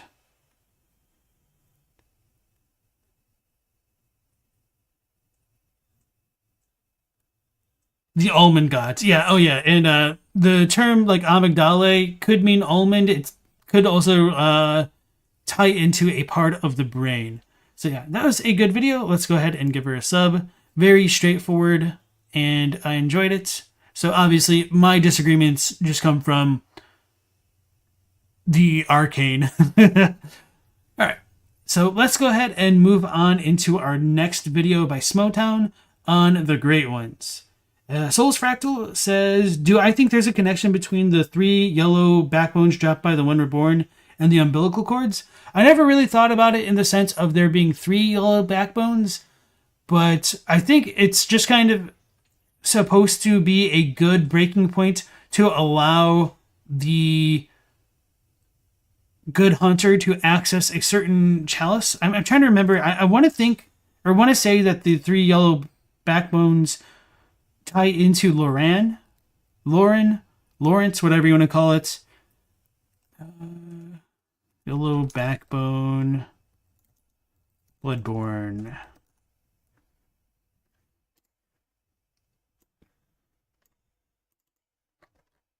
So what are they used for? Tumor Isle, Lower Ailing Lauren, and the Eyes or Ease Root Chalice, however you want to pronounce it. So yeah, I never really thought about the significance of the One Reborn too much beyond that. And I guess since I am talking about the whole like amygdala stuff, I have wondered whether or not the One Reborn is supposed to have been like the lower half of the brain of Mensis, and whether or not the ritual with the Chime Maidens was kind of incomplete, and maybe they just failed to summon in the brain of Mensis attached to its, what should have been its body. So I don't really fully believe that, but that's just kind of one fun idea that I've had about the One Reborn, because otherwise it's a real pain in the ass to try to get any explanation about it whatsoever. So, oof. All right, Elden enthusiast, you have a good night, and thanks for sticking around. Now let's go into Smoughtown's video.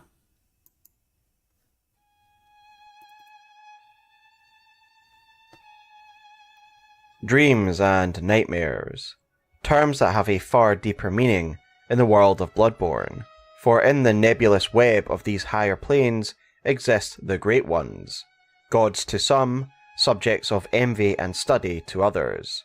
The Great Ones are at the very core of Bloodborne's story. In essence, the game's story is driven by the existence of these beings. Even our own hunter comes to Yharnam in search of pale blood. Willem and Bergenworth sought to elevate themselves to this level, and the Healing Church now uses blood ministration to force a bloody metamorphosis.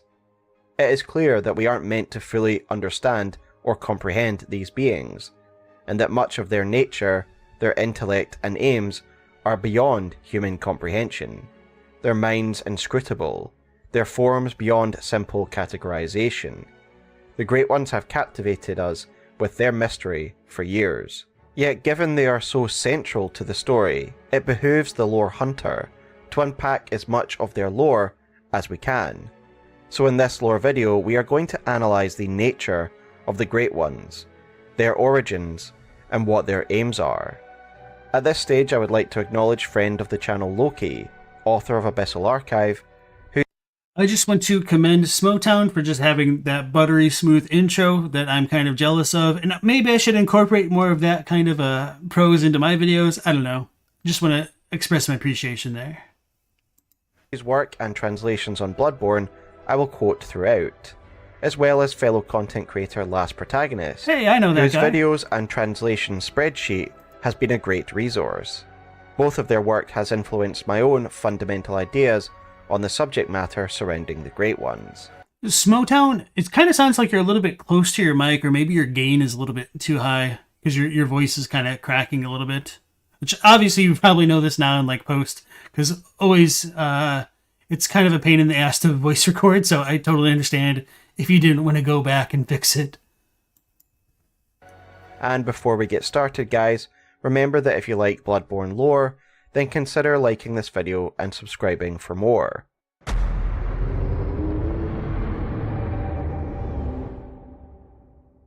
Before we speak about individual Great Ones and their actions throughout the story, we do need to answer the most direct and basic question possible.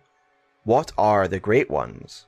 In simplest terms... Oh no, I remembered what else I wanted to talk about in Michela's video.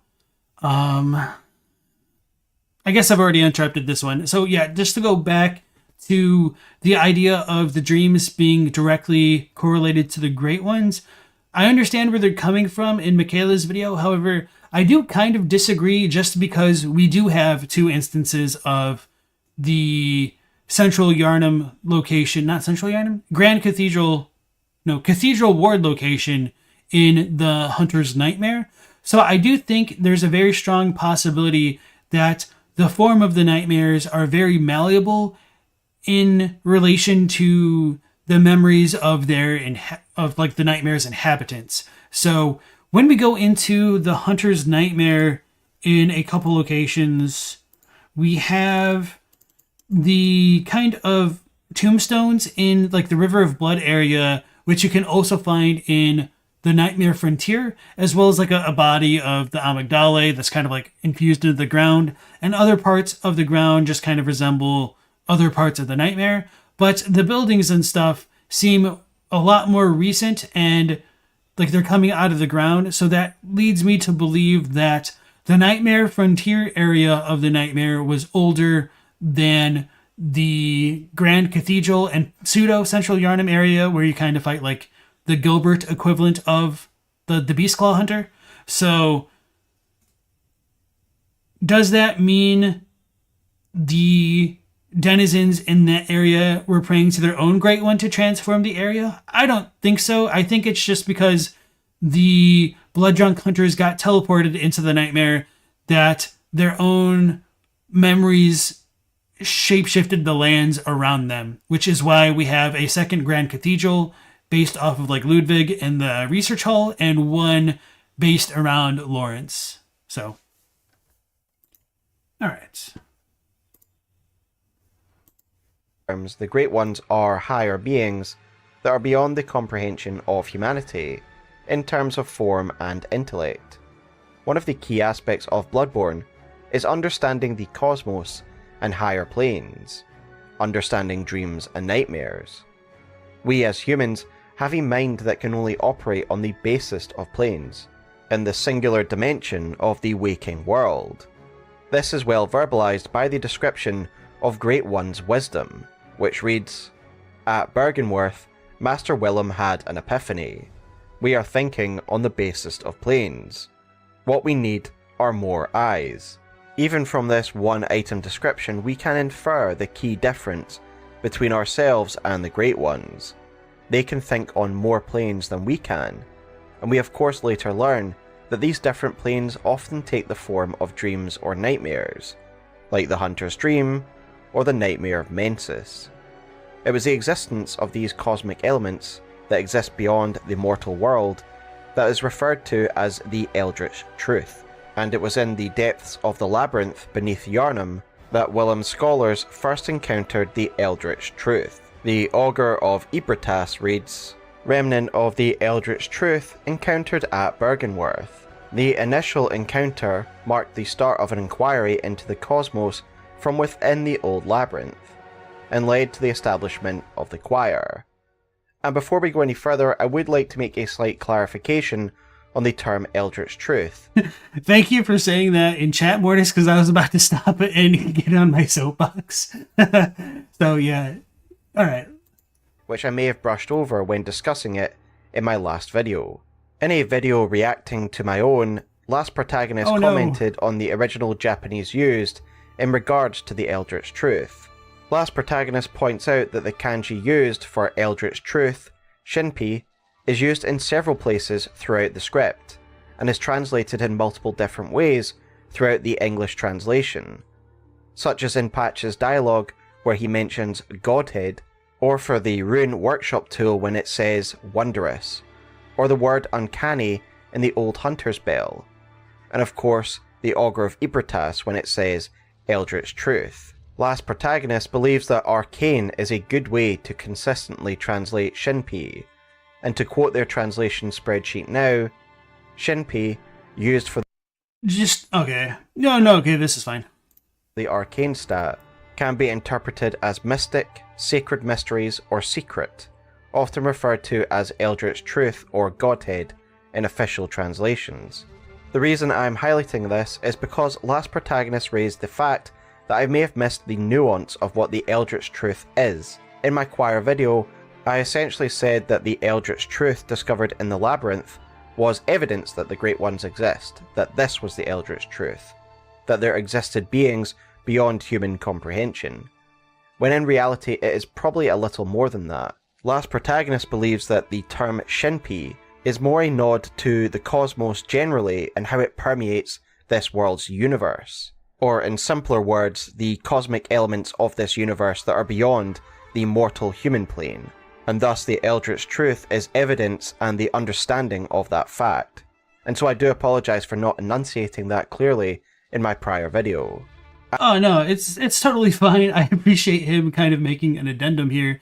And this honestly makes me really happy, not just because like, oh no, it's my theory. No, but just because there's this kind of collaborative dialogue that we're able to have as a kind of community and build each other up. So it does get sucked to get shot down a bit, but no, Smoughtown is taking this like a champ. Mad respect to him for his approach and willingness to reconsider his ideas, because it's very difficult to do. So, and this is why the Great Ones are considered to be gods by some, because they, unlike us, naturally comprehend this cosmic element of the world. To quote Loki, because of their ignorance, these powers of the supernatural mastered by Great Ones are regarded by humans as the arcane, or secrets of God, evoking the meaning of divine mysteries and mysticism. Humans recognize the paranormal as a domain of knowledge known only to the gods, and the Great Ones are therefore worshipped as deities.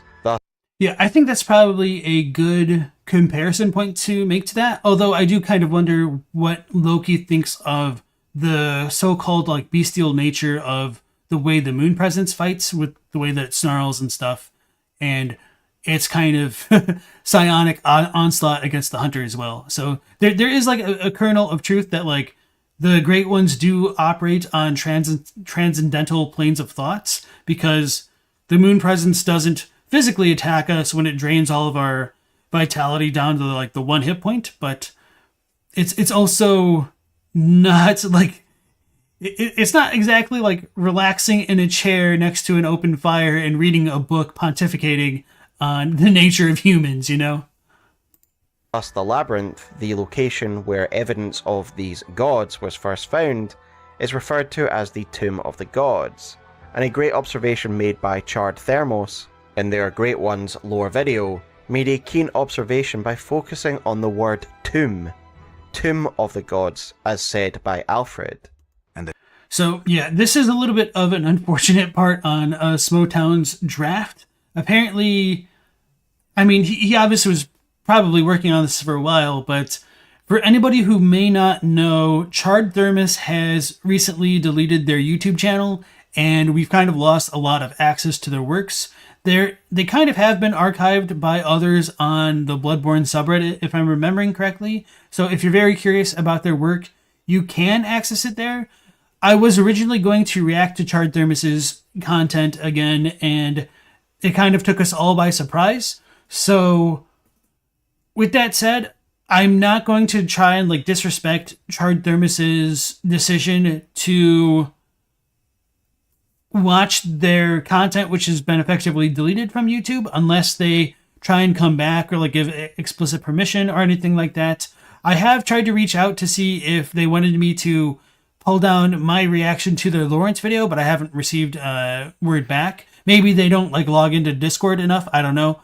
So just to give you guys a bit of extra context there with the Charred Thermos stuff. And now the onus is on Smoughtown to break the news that Charred Thermos has deleted their channel. So a little bit of unfortunate timing on his part and the release of this video. And now he's got like tons of people asking about what happened to Charred Thermos since he referenced them specifically here.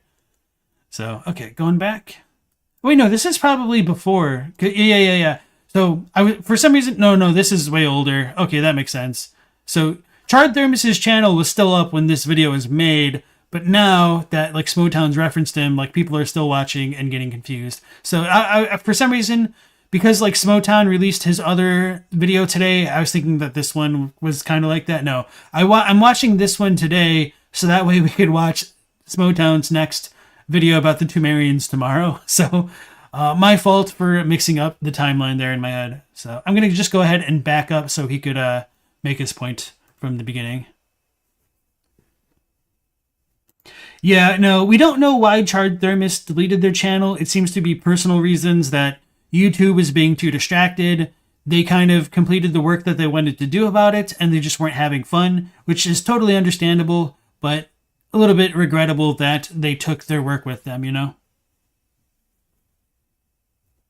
Scowleasy says, God is a matter of perspective. You're God to the microbes in your gut. doesn't mean you actually are one. So I think part of the issue with talking about the topic of gods in a non-biblical sense is that here in the West, whenever you hear the word God, it kind of comes with this very heavy connotation of like the Jewish, the Christian, the Muslim, Islamic, Abrahamic God, whereas it doesn't necessarily mean that entirely, because we also have the gods of like the lesser gods of things like, maybe lesser gods is a poor way to phrase it, but the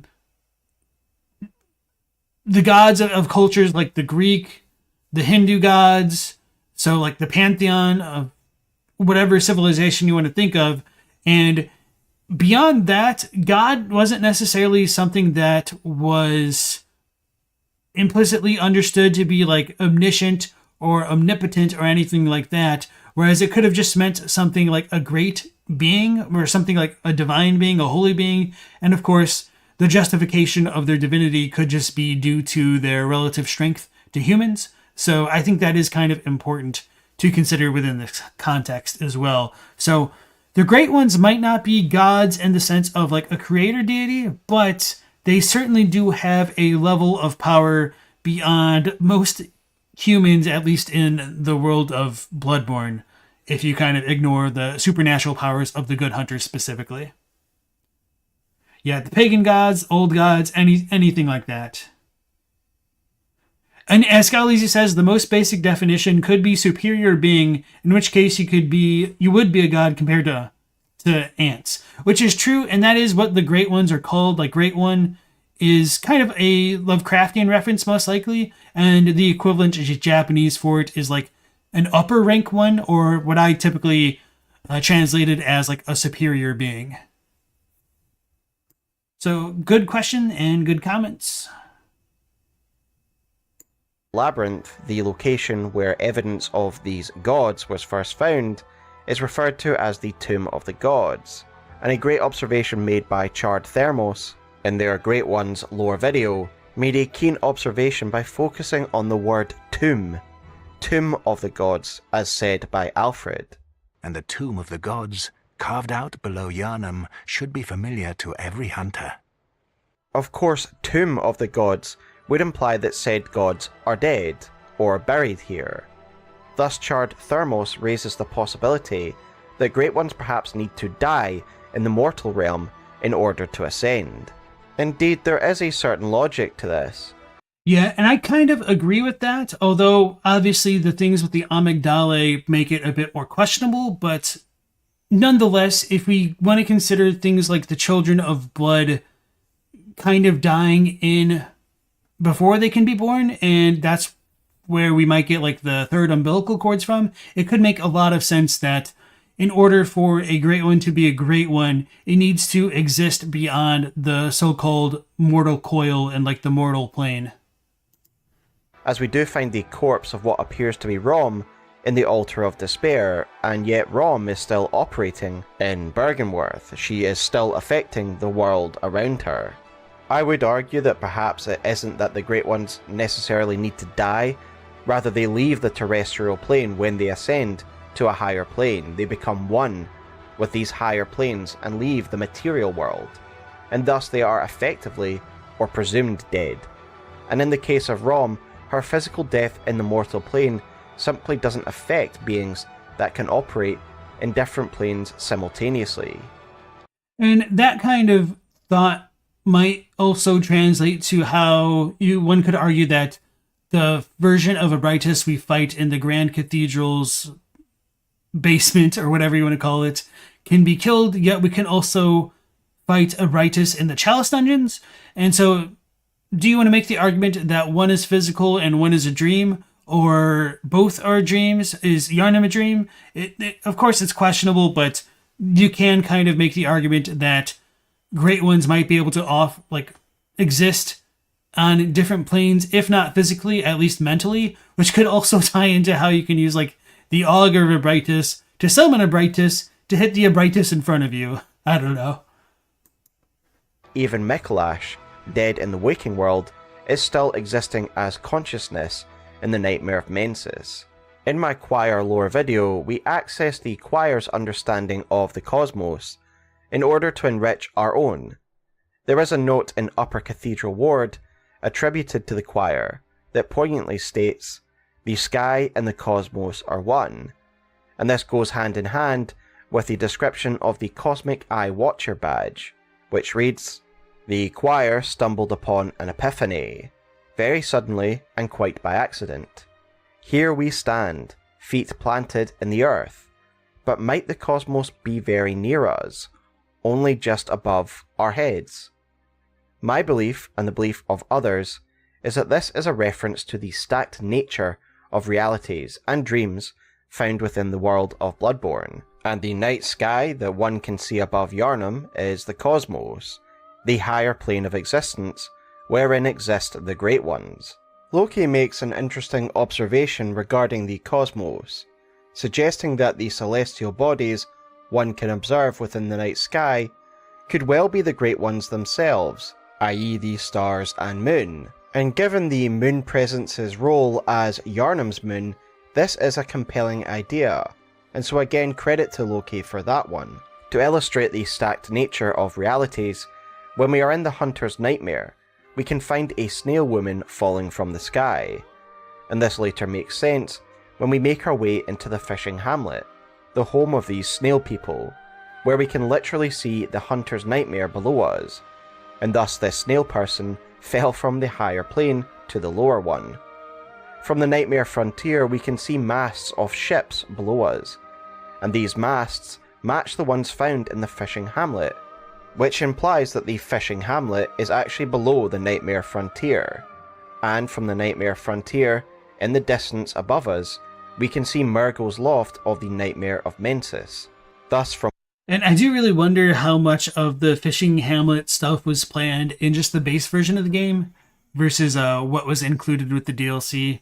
Just crazy foresight, or maybe just something they didn't have enough time to integrate into the base game, because an interview with Kitamura has made it clear that literally all of the DLC for Bloodborne was meant to be fan service, and they hadn't initially planned to make DLC at all until there was a lot of demand for just more Bloodborne. So not only was the DLC fan service, the Ludwig's Holy Moonlight Blade was something that he pushed forward to get into the games just because of its presence in the other ones. So you have him to thank for Ludwig's Guiding Moonlight, which is just kind of like iconic at this point.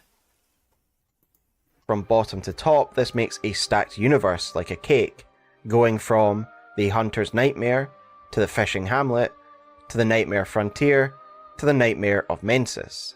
The choir became aware of this makeup of reality, and realised that higher dimensions were literally higher, and made up the sky above, the cosmos. Throughout the game we can use contrived means to traverse some of these dreams and nightmares. So Killer King asks an interesting question, especially now that I moved away from it, that is there ever a sun in the sky, or is it always the moon? You can see a shadow in the supposed sun if you look from Odin Chapel. So this is kind of a nuanced question that's a little bit difficult to answer, because obviously at the very beginning of the game, it's still at sunset, and you can kind of see the sun over here until you really progress far enough that it becomes like the full moon night section of the game. However, it is very questionable whether or not what we see during this section of the game is truly representative of reality. And part of the reason why I say that is because we're told that Ram is hiding all manner of rituals, which is a reference to the fact that the blood moon is actually already risen over Yargul. And what that means in relation to this night of the hunt is that when we've woken up in Yosefka's clinic, everything has already gone to shit because the moon presence is close enough that's caused people to transform due to the nature of the barriers and lines of reality getting blurred by the proximity of the red moon to Yharnam. So is this sun actually here, or is it something that's kind of conjured into our minds by Rom or something else. It's debatable, and we don't really know. So, straight answer, yes, question mark. Stella thought the Moonlight Greatsword was in the game just because it was in the FromSoft game since the 90s. I mean, technically you're right, but there's a little bit of a story to it, at least for Bloodborne. Game, we can use contrived means to traverse some of these dreams and nightmares. Whether we use a chalice ritual to enter a chalice pocket dream, or if it's the interference of an amygdala that transports us to the lecture theatre or the hunter's nightmare. We even see extreme methods used by the likes of the School of Mensis, who wear special headgear and use an umbilical cord to make contact with Murgo and the Nightmare of Mensis. And this is the real difference between ourselves and the Great Ones.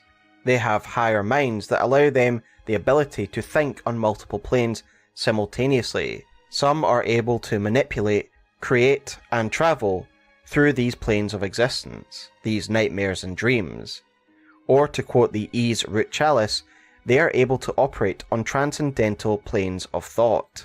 Another transcendental concept is having access to a convenient and nutritious source of food, and that's where today's sponsor, Factor, comes in. Factor meals come prepared and ready to go, cutting out on meal planning, prepping, and are ready in minutes, with no mess and no hassle, meaning you can get back to the defiled Chalice dungeon for your 18th run against Amygdala that much faster. As a gamer and content creator, I find it difficult to take time out my day to make sure I'm eating correctly, but Factor's no-hassle food is ready to eat in 2 minutes or less. Yeah, if you guys do sign up for Factor, make sure you sign up for the blood sausage option because of Bloodborne. When I don't really have time to think about it. And this is a gift from the Great Ones themselves. And as someone who spends the majority of his time on front of his PC, but also has a desire to get healthier, I really appreciate Factor supporting my most recent health kick, with meal options that are calorie smart, offering 27 plus meal options per week. Whether you need keto, vegan or vegetarian meal plans, Factor has your back. Use my link or go to go.factor75.com and use code POGSMOJULE50 for 50% off your first box. Once you click, my description will live update to count up the purchases. Thanks again for Factor for keeping the lore fed, and now back to the Great Ones. The Great Ones can operate and influence the way. Before going to the Great Ones, Bella says, what Great One tastes the best? I can't read because it's super hard. Learn with the link in the item description, or in the description. Rom probably tastes like crab or spider. Yeah. What Great One would taste the best? I feel like Abritus would be a little bit chewy. Rom would be probably like crab or lobster. Moon Presence? I have no idea. Maybe a little bit lean. Do we want to consider the one reborn a Great One? Oh no, this is technically a Great One. Oh no, meatballs.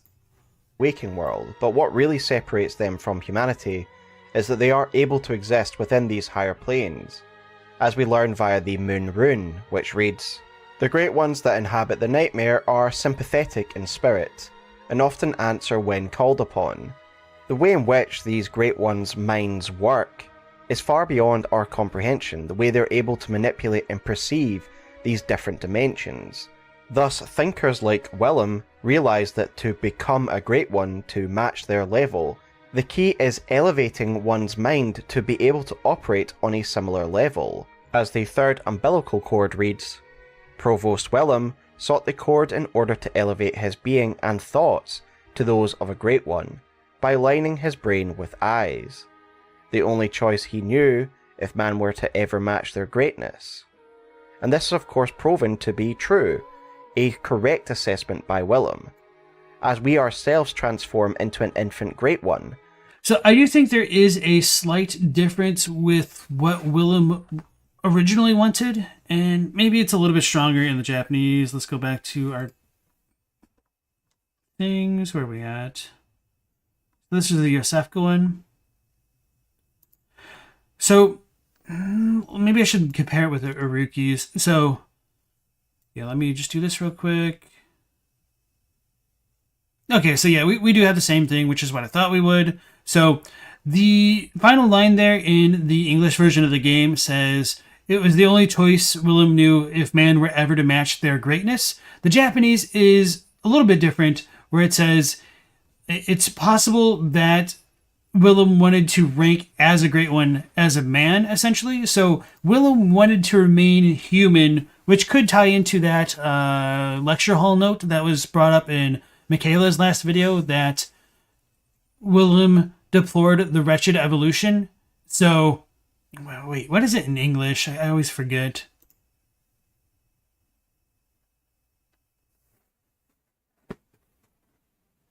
Master Willem was right. Oh, no, this one. Okay. Master Willem was right. Evolution without courage will be the ruin of our race. So, yeah, this one's a little bit different in the Japanese. I'm sorry. And it's more like, Willem is correct. The wretched evolution is the downfall of man.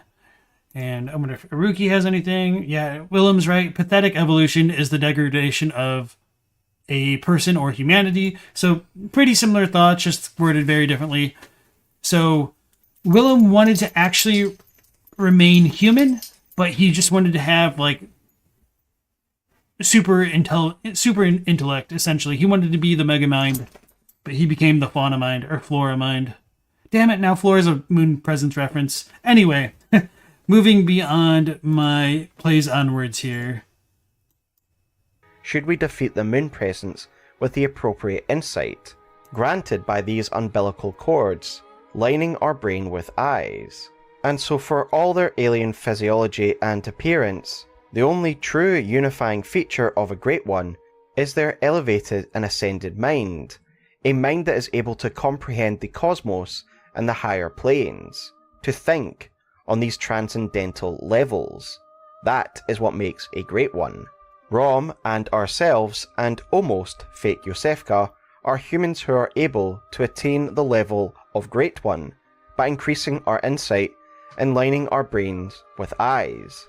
Combine this with Willem's ruminations that we could match their greatness by lining our brains with eyes, leads me to conclude that all Great Ones were once humans, or at least a human-like species, but simply ascended their mind to become something greater. Every single Great One, from the formless Odin to Ebertas, was once a humanoid being.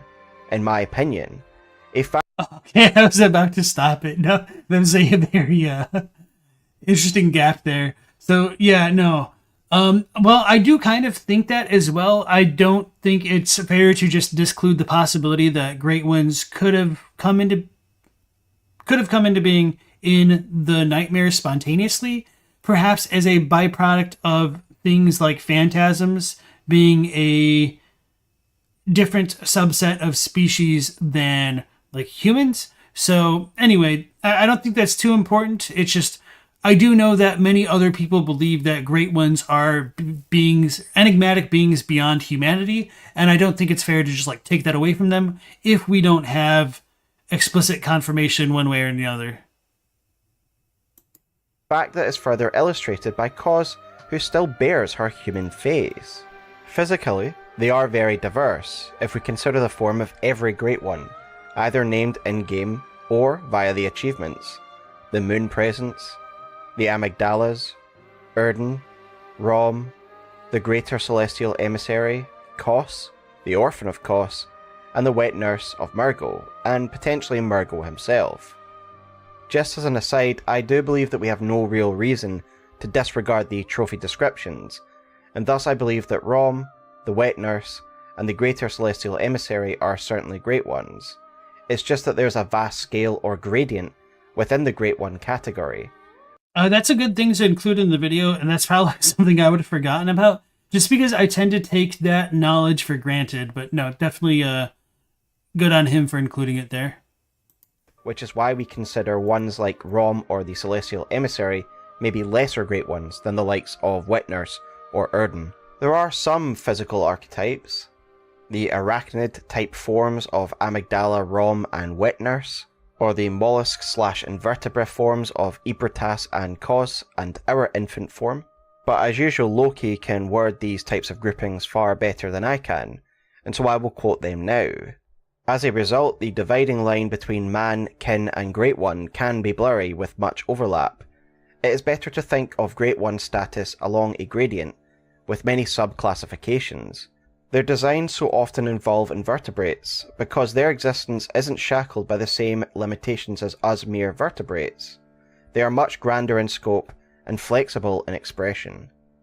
I think the takeaway point from all this is that we cannot codify the form of a Great One to have one single classification, because it is not the physical form that makes someone or something a Great One.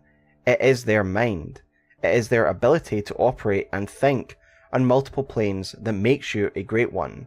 This is not to say that individually the physical form that each one takes isn't important.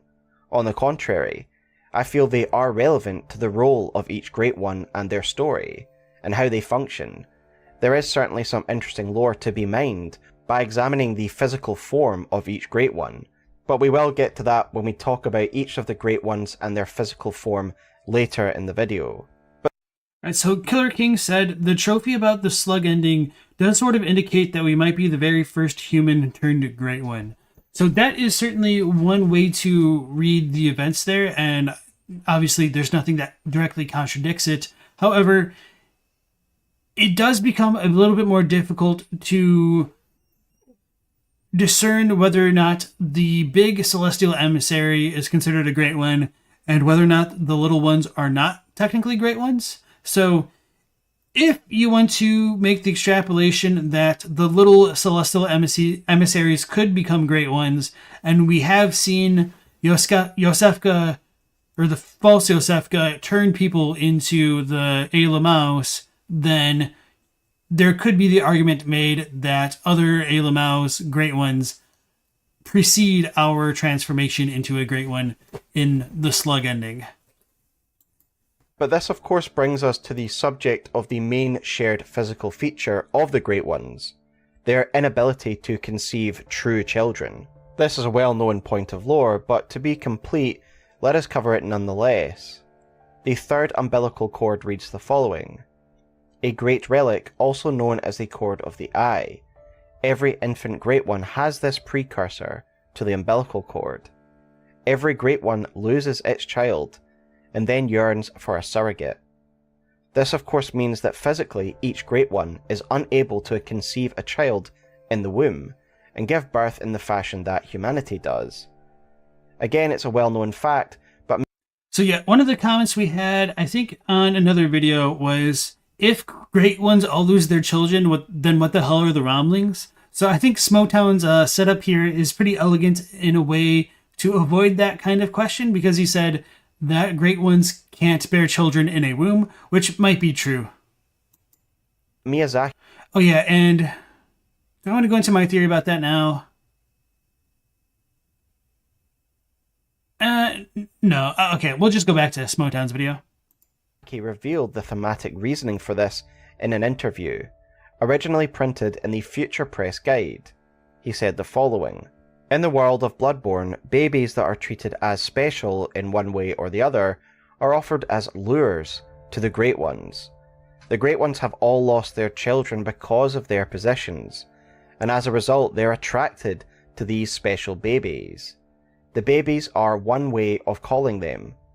This story setup was something I came up with pretty readily in my mind. When it comes to living creatures, the stronger or more advanced you are, the fewer offspring you produce in your life. Even with human beings, the birth rates in more advanced countries are lower, right? Just as an aside, I was able to read this interview in full thanks to a digital copy of Blood Echoes, a wonderful collection of essays and interviews on Bloodborne, collected in both physical and digital form, a wonderful collector's piece decorated with the arc of Shimhack, friend of the channel, who did the thumbnail for this video. Alright, so Scowleezy asks, are we sure that the Great Ones can't have children? It only says they lose their children and not when. So hashtag deep lore alert. I'm going to give you guys some cursed thoughts. I don't want to say it's like cursed knowledge because that would imply a little bit too much perhaps, but if a great one loses its child, what could that mean? It could mean that they like literally lose their children and they become lost children, or it could mean that they get like stillbirthed, which is a very strong possibility based on what we see with the Yharnam Stone specifically. Or, and this is the cursed thought that I'm going to impart onto chat, maybe something more sinister happens based on what we can see with Ariana's psychic link to her child. So let's go ahead. Maybe I have some footage of that to share with us, just to give us a clearer picture.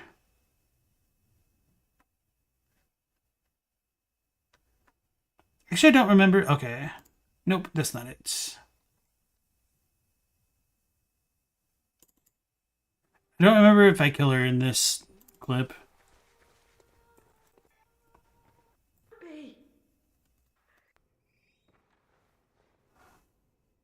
So we have Ariana and her celestial larva style baby. It can't be. This is a nightmare.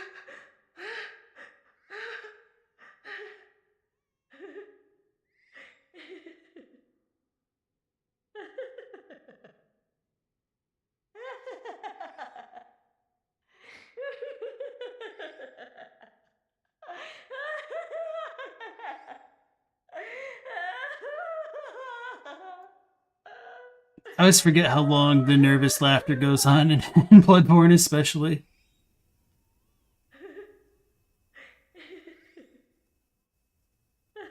Cool bit of note is if you talk to her 3 times after this, she'll have a different type of dialogue. I think. No. I think you need to have used her blood vial 3 times. That's what it is. She'll say, like, she's never been happier if you reload this area after she does this. It's a little bit of both, Teen Sith.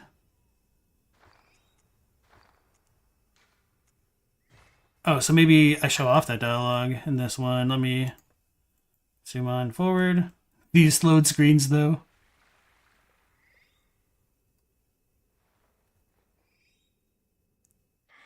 Hey.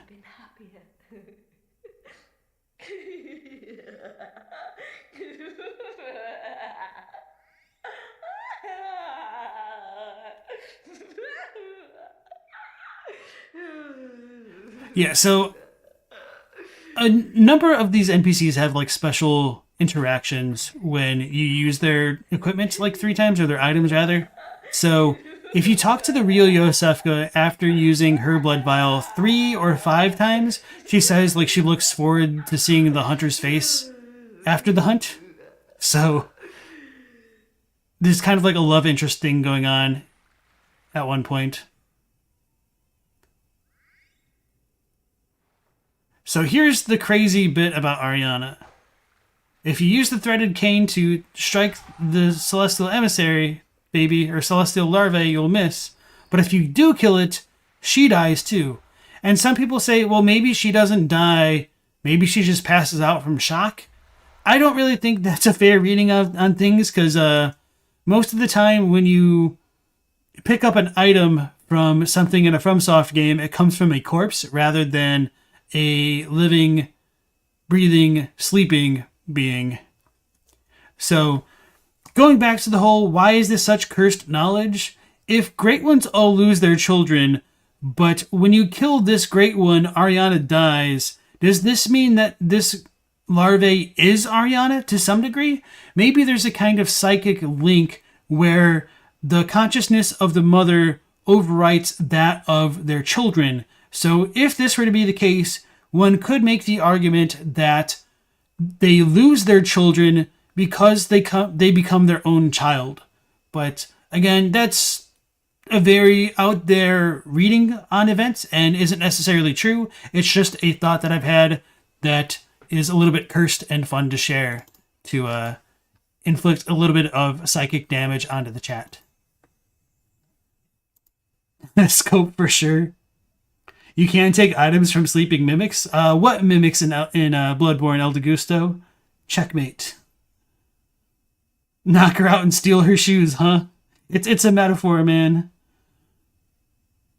You'd like to think she still has some kind of psychic umbilical cord to it, since they're beings of thought. And that is a good way to phrase it, because the third chords are called like the chord of the eye, and they're meant to give people enlightened thought, perhaps. So maybe there is a kind of metaphysical link between them with a metaphysical third umbilical cord, you know? She is holding her face. One can make the leap of logic from that to say she's seeing through its eyes. That would be a nightmare. Oh, that would be a nightmare. I don't know why I never thought about it that way, but that's another cursed thought to add to the pile of cursed thoughts here. So, yeah. Depending on how you feel about the whole great ones lose their children text, it's got a lot of implications, but I think there's also some more questions about like the more direct translations of what the umbilical cords are. And this is very difficult to talk about because the language used in the Japanese for the umbilical cords is not very direct at all. So I will read you my retranslation of the Japanese as well as Arukimania's, so that way you have perhaps a better depiction of what the ideas might be getting at than you would just from my translation alone with the official English. So, to begin with the official English, it's a great relic, also known as the Cord of the Eye. Every infant great one has this precursor to the umbilical cord. Every great one loses its child and then yearns for a surrogate. The third umbilical cord precipitated the encounter with the pale moon. That's not too important. Used to gain insight, and so they say eyes on the inside, although no one remembers what that truly entails. So my version of that is a great relic, also known by another name, eye cord. Only infants have them, even in great ones. Calling it an umbilical cord comes from that. Every superior being loses its infant and desires. Therefore, this brought about the encounter with the moon presence, gain insight from its use, but at the same time, it is also said gain eyes on the inside, but everyone has forgotten what that will truly bring. So, the issue here is there's kind of a dangling subject, so it's a little bit unintuitive to translate this from Japanese into English. So, calling it an umbilical cord comes from that. I would argue that that here is a reference to the name. So, it's saying that this is an eye cord, but the eye cord is called an umbilical cord because they come from infants. Even great one infants. So let's go to Arukimania's. So he has a great relic a great relic also known by its other name, String of Eyes. Even among higher rank ones, only infants possess these. The term umbilical cord derives from this. All high rank ones lose a child and seek them. As a result, blah blah blah. With use, this will grant enlightenment, but it's also said at the same time this will grant eyes on the inside, but everyone has forgotten what that will truly bring about. So, I do think this line right here from Arukimania may not be the best. Although, let me look back at the Japanese. Oh, yeah, I can see why he phrased it that way. I think it's just kind of a little bit unintuitive, because it could make it sound in his version of the English that the term umbilical cord in general comes from the third eye cord. Or, sorry, the third cord of eyes, or whatever you want to call it. So, anyway, hopefully that gives you guys a little bit more perspective. And part of the issue is the idea of the Great Ones yearning for a surrogate is technically only in the English version of the game. I don't really like to talk about it because it's a pain in the ass to talk about, because I don't think I could ever try to sway someone away from the idea that Great Ones are looking for surrogate children, especially with the whole like Murgo symbolism in the game. Also with the way that like the moon presence embraces the hunter in the second and third endings is very like infantile kind of, but it's probably draining the good hunter. But it doesn't say what they desire, so you're left to infer what the Great Ones are desiring. And since they're talking about infants, it's implied that they desire infants. For what purposes, it's unstated. So the surrogate thing is just a little bit of an intuitive translation of what I think the Japanese is getting at. But to be fair, it isn't actually that explicit. So hopefully that pedantry was insightful to you all. There's like a single item not on a corpse, like Ornstein's gear in Arcdragon Peak. True. But there are some items that like don't actually exist on corpses. But I don't really think we steal anything from something that's asleep other than the mimics. Why does Koss supposedly die because of Orphan? But you don't think that means Odin dies when he impregnates Ariana, no? So yeah, the thing with Odin and Ariana specifically is Odin isn't a woman and therefore can't have a child, whereas this reading of the Great Ones all lose their children could imply that they need humans to procreate because they've lost that ability themselves. And this could tie back into both mine and Smoughtown's ideas that Great Ones came from humans by virtue of like having umbilical cords. Although he didn't like bring the whole umbilical cord up in reference to this. This was kind of more of my idea. So I should probably like stop speaking for him here. And yeah. Yeah, all of the cord descriptions are the same about embracing infants. Or not embracing infants, but like wanting infants. So that's why I skipped over the bit about precipitating the encounter with the pale moon, because there is just like there's a the text is shared between all of these descriptions, which is what I read to you guys. But the Murgo chord, not Murgo, but the Yosefka chord is the Bergenworth one. Which one am I at? Yosefka. So yeah, I talked about this one earlier. So anyway, you got the basic description that I covered about the chords. The only difference with this one is it does like miss out on the final two lines. And for what it's worth, the 1.0 description of the third umbilical cords were a bit different, and it talked about their ability to ward away evil spirits, which is probably a hint towards like the Moon Presence ending. Teen Sith thought it was a general comment on fertility rather than whether or not Great Ones had non-functioning uteruses. So I think it's a little bit of both. And if you take the idea that the Great Ones do come from humans, then it would make sense that they would need a human to birth a human that transforms into a Great One, you know? So it's yeah. To think that all Great Ones lose their children and trying to apply that to Odin is kind of an interesting conundrum, perhaps, in the idea of like them lacking uteruses. But what I was trying to get at with the whole Great Ones lose their children in relation to that was that Ariana might have lost what would have been her real biological child by virtue of her consciousness being overwritten on the developing fetus inside her. So maybe I didn't articulate that as clearly as I could have.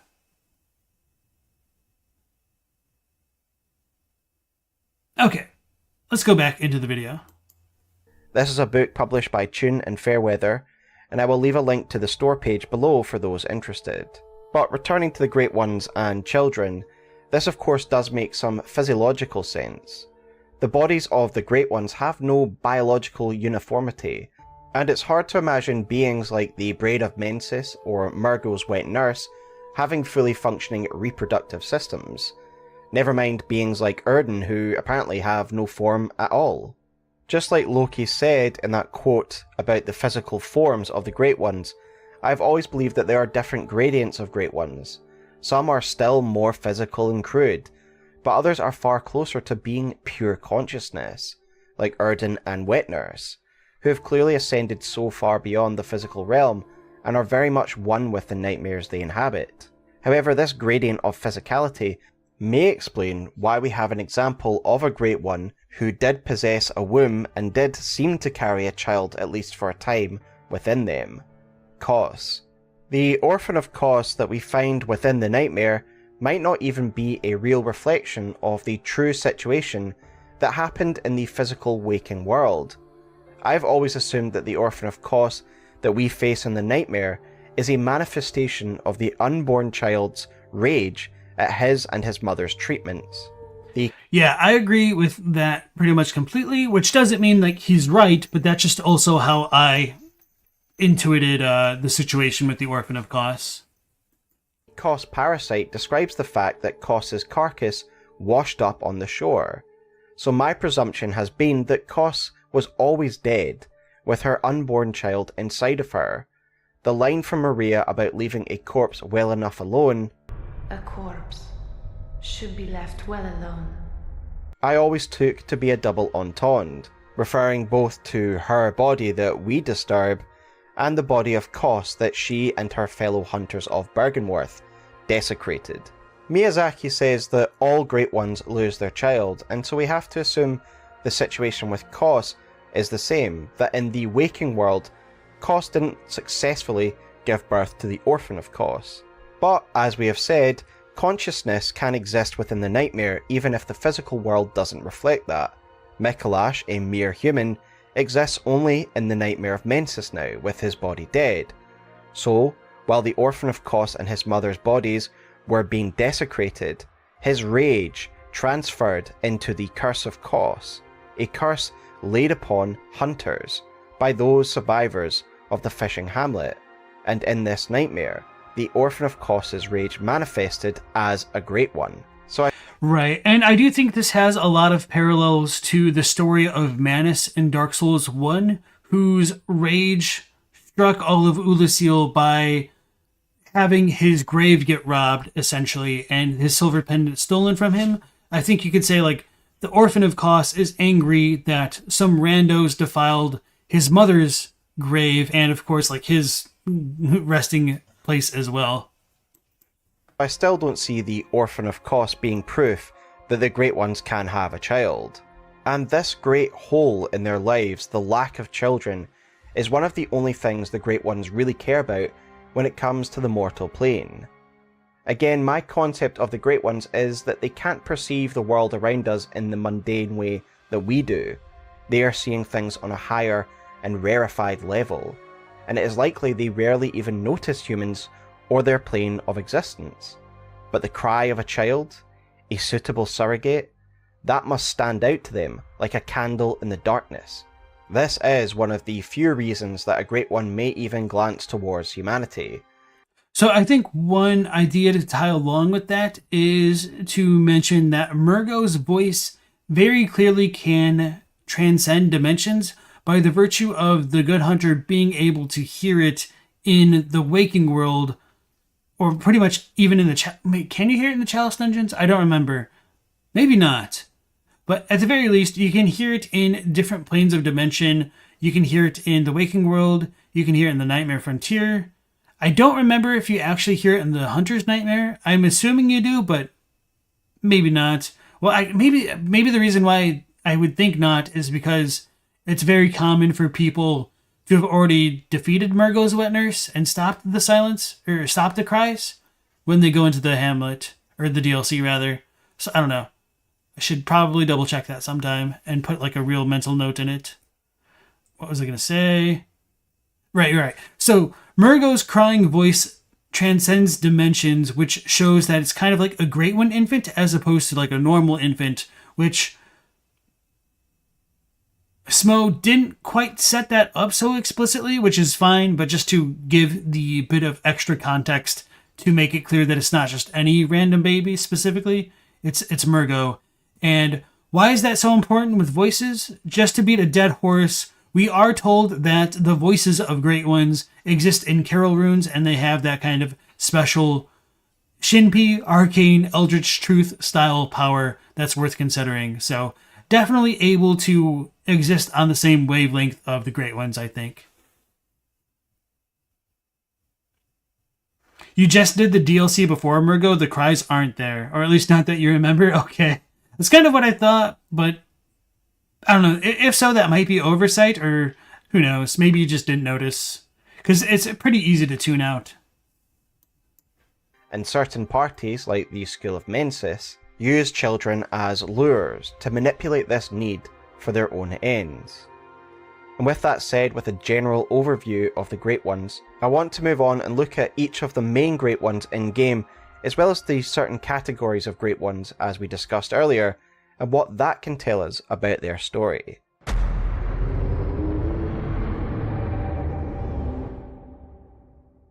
Given we have spoken about them, I think we should start with Cos and the aquatic or mollusk form Great Ones, because this is also where Bergenworth scholars and early Healing Church focused their research. The brain fluid item description reads, "In the early days of the Healing Church, the Great Ones were linked to the ocean, and so the cerebral patients would imbibe water and listen for the howl of the sea. Brain fluid writhed inside the head, the initial makings of internal eyes." And they aren't mistaken in making this connection. As this item says, this was the beginning of lining one's eyes. But more importantly, it seems like fluid inside the brain was a way in which they could hear the words of the Great Ones. And this lines up with one of the Carol runes, the Lake runes, which reads the following: "This transcription of the Great One's inhuman voices ripples like a watery reflection. This rune means lake. Great volumes of water serve as a bulwark guarding sleep, and an augur of the eldritch truth." So firstly, watery imagery is related to a phonetic sound, a ripple representation of the Great One's speech. And so this relates back to the brain fluid item description, where the patients would listen for the howl of the sea, the rippling voices of the Great Ones. Adeline, one of the patients of the research hall, is able to actually connect with the cosmos and hear something, because she produces the milkweed rune. The living failures, the more advanced research hall patients, are able to connect with the cosmos, and despite failing at truly receiving ascension, they are able to connect with the cosmos, albeit in a fairly chaotic and rudimentary way. The description of the living failures achievement outright tells us that these were failed attempts at creating a Great One. But the other interesting part from the Lake rune is the fact that it describes that water is a bulwark to the dream, i.e. a protective layer, almost, to these higher dimensions. So by passing through this layer of water, passing through the bulwark, you are able to breach into the cosmos.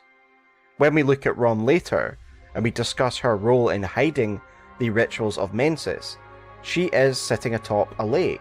So to me, Rom is projecting this lake as a bulwark to another layer of the dream, and that is how she is able to hide the Mensis ritual.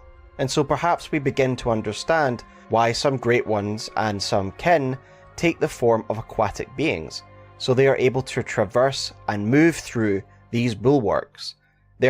And just to give a little bit of extra insight here, I don't know if he's going to touch on it later, that once you defeat Rom, the Red Moon descends, but more importantly, while the Red Moon is descending in that cutscene, the cries of Murgo drown out everything, so much so that the Good Hunter loses consciousness and kind of wakes up in Yahar'gul, which has always been kind of a weird transition, but leaving that aside,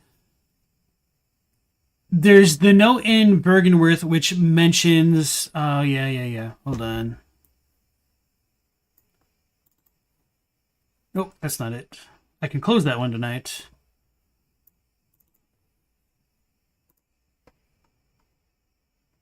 So...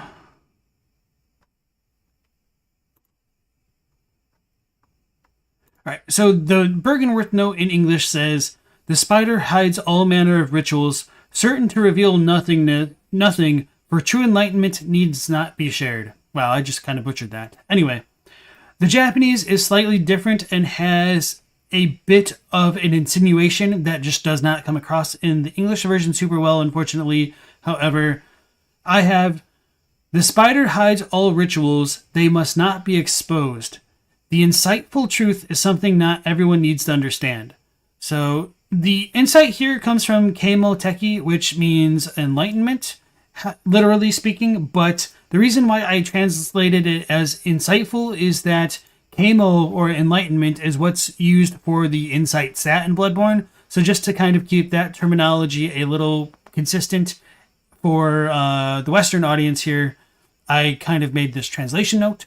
And I think the importance of this note in Bergenworth is to indicate to the player that if they had a high enough level of insight early on in the game, they would be able to kind of come into contact with the rituals that Rom is concealing, which is that the School of Mensis is using the cries of Murgo to beckon the moon. So when you have 60 insight or more, you can actually hear Murgo's cries even from waking up in Yosefka's clinic. So that's kind of the big reveal that the Blood Moon is kind of active even at the very, very beginning of the game, which I kind of referenced earlier, but maybe I didn't say it so explicitly. Urukimania has taken a more literal approach with his translation of it, but he says, the spider hides all rituals. They are not to be revealed. The enlightened truth need not be understood by anyone. So it is kind of more deliberate on the part of Mensis that they don't want others to interfere with their rituals in the Japanese text of the game. And not to like poop on the localizers, there's also the chance that this kind of passage could have been changed over time, perhaps. Okay, hold on. No. Okay, so maybe this one wasn't changed. So on some of the other notes in Korean, I do know a bit of Korean. My Korean's gotten extremely bad from disuse. But anyway, I have looked at a couple passages in Bloodborne, and so I did look at some of the notes because they're kind of important. And the Korean does match the Japanese here rather than the English, although other notes in Korean kind of match the English translation, which would imply that the Japanese got changed later and then those updates weren't made back into like the English version of the game and whatnot. But anyway, kind of getting a bit off topic. So just to summarize again, that Murgo's cries are being hidden by Rom, and the School of Mensis doesn't want us to know about them.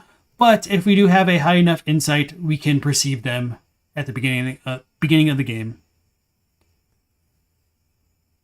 Question: do you think that this milkweed rune was the first instance of it ever? If so, who transcribed it? Us? Was the transcribing learned by other, or you know where you're going? So are you talking about like Adeline's runes specifically, or just Carol runes in general? I'm assuming you're talking about Adeline, and if so, yes, that I would say the milkweed rune was conceived by Adeline. Excuse me. You do wake up in a dried bath before Yargul, so bath magic? Yeah. Was Rom keeping the baby asleep? No, the baby was awake. How many languages do I know? I would say 2.5, because my Korean is just not so great. It has become napayo, which means bad.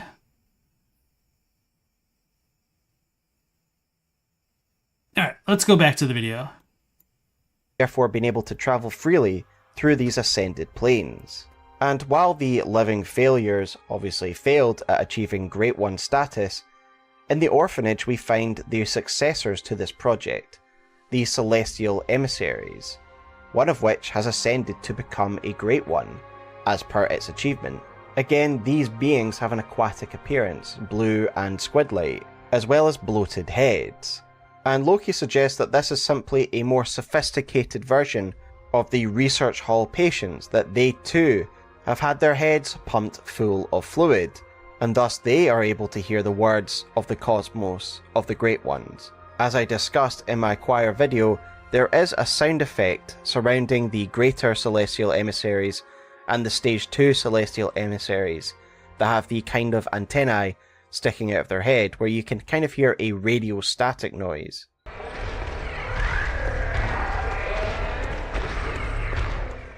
So all in all, it seems as though these celestial emissaries are able to hear the cosmos, and the greater celestial emissary, that's a great one, has been able to use this connection to ascend its mind to a point where it's considered a great one.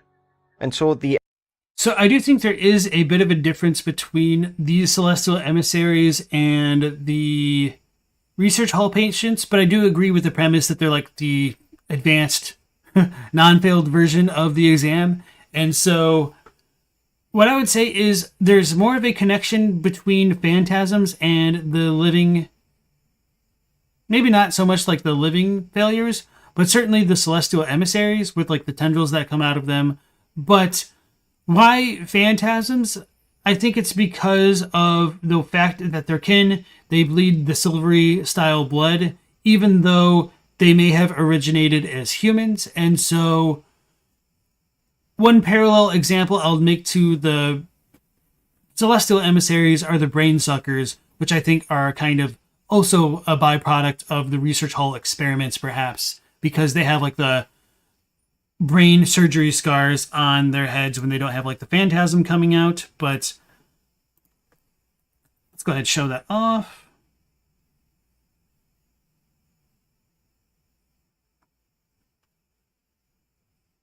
Maybe I don't have a close-up of the head. Oh, sorry, like the head without the thing. So it kind of looks like our mind players from Demon Souls. Okay, there we go. So we got the scar that shows like their brains have been, or like their skulls have been cut open, obviously. And part of the reason why I think that the brain suckers could be related to the research hall is because of this stuff. Like they kind of have a similar looking robe. Obviously it's more dingy and it's not like a one-to-one thing, but experiments on their heads and all that stuff. So I think it's possible that the research hall patients had different types of experiments going on simultaneously amongst the patients. So some just seem to be more kin-like with the way that they move around. Some lose their heads, some become disembodied heads, and others are way more bestial with their movements, I think on the second and or third floors, on the right side of the hall as you first go into it. Because they like leap around and act way more like beasts than anything else. So I think some patients may have only gotten water. Some may have gotten water plus phantasms, which led to like brain suckers and celestial emissaries. And some may have just gotten like water and blood, beast blood. I don't exactly know why some become just like more bestial, whereas others don't become either bestial or kin-like. I don't know. The brain suckers have webbed feet as well. Have I not noticed that? Foot lore?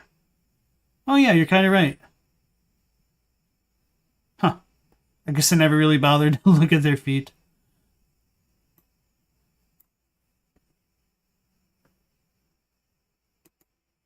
Oh, sorry. You think runes can be engraved in your mind unintentionally by fulfilling certain circumstances? Yes, and that might have actually happened to Willem as well, where he may have been, quote-unquote, like infected by the eye rune by coming into contact with the voice of Ebrightus in the Chalice dungeons, which again is secret lore known only to the Japanese folk. Sorry, I don't feel like elaborating now, but if you're more curious about that, you can look at my sheet and check out like the Graveguard set item descriptions, the armors. The aquatic research and elements of the Great Ones are certainly proven to be true. Presumably the Church's focus in the early days upon the ocean came from the Bergenworth raid on the fishing hamlet, during which they discovered a symbiotic relationship between the village and the corpse of Kos, a Great One, most likely one of the first physical Great Ones they ever got their hands on. As I discussed earlier, I believe the description of the Kos parasite implies that Kos was already dead when she washed ashore. Despite this, the villagers still developed a symbiotic relationship with Kos, and as I stated in my Curse of Kos lore video from years ago, I believe this relationship is akin to the concept in Japan known as the drifting ashore god. In basic terms, this was when the corpse of a beached whale washed up in a village that was otherwise starving or strapped for resources. This whale carcass would be a godsend, providing not only food, but also fuel and resources. And while the corpse was of course consumed, it was also respected and venerated. Kos's corpse likewise seems to have been harvested for its parasites and slugs, and yet also venerated as a god. Combine this with the H.P. Lovecraft story of the Shadow over Innsmouth, and you have the full picture of the story of the fishing hamlet. A people once again transformed by contact with a Great One, no doubt imbibing the slugs and parts of Kos that we find throughout the village, thus birthing a unique type of beast, not really much different from the scourge beasts of Yharnam, except a distinctly aquatic version. Whereas the Healing Church victims imbibe blood and become beasts, these people of the fishing hamlet consumed the products of Kos's carcass and became fish people. We also find bizarre aquatic corpses throughout the Chalice dungeons, again suggesting that these were perhaps beings who were closer in physicality to the kin, due to exposure to the cosmos, taking on this common aquatic mollusk feature that some Great Ones do. Thus, it firmly establishes the ocean. Alright, so for anybody who may not know, this isn't actually a slug or a snake or anything like that. Believe it or not, this is actually a horse. No. This is actually a whale skeleton. So let's go ahead and let's not pull it up directly on stream yet, but let me look up a whale skeleton.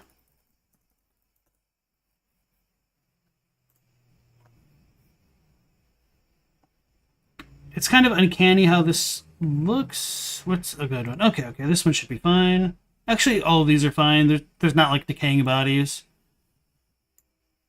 So this is what a whale skeleton can look like. Obviously, there are different types of whales. Apparently, this is a killer whale.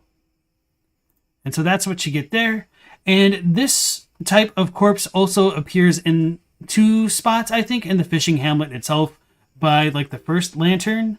So I'm going to pull up a couple things before that. And let me type in whale. I don't have a fishing hamlet version. That's whack. But anyway, we have one in the Tumerian Chalice dungeons, one in Ease, which has like the moss and stuff growing on it, and another one in just a nondescript one. So they show up in a couple spots, but they also do show up in the fishing hamlet.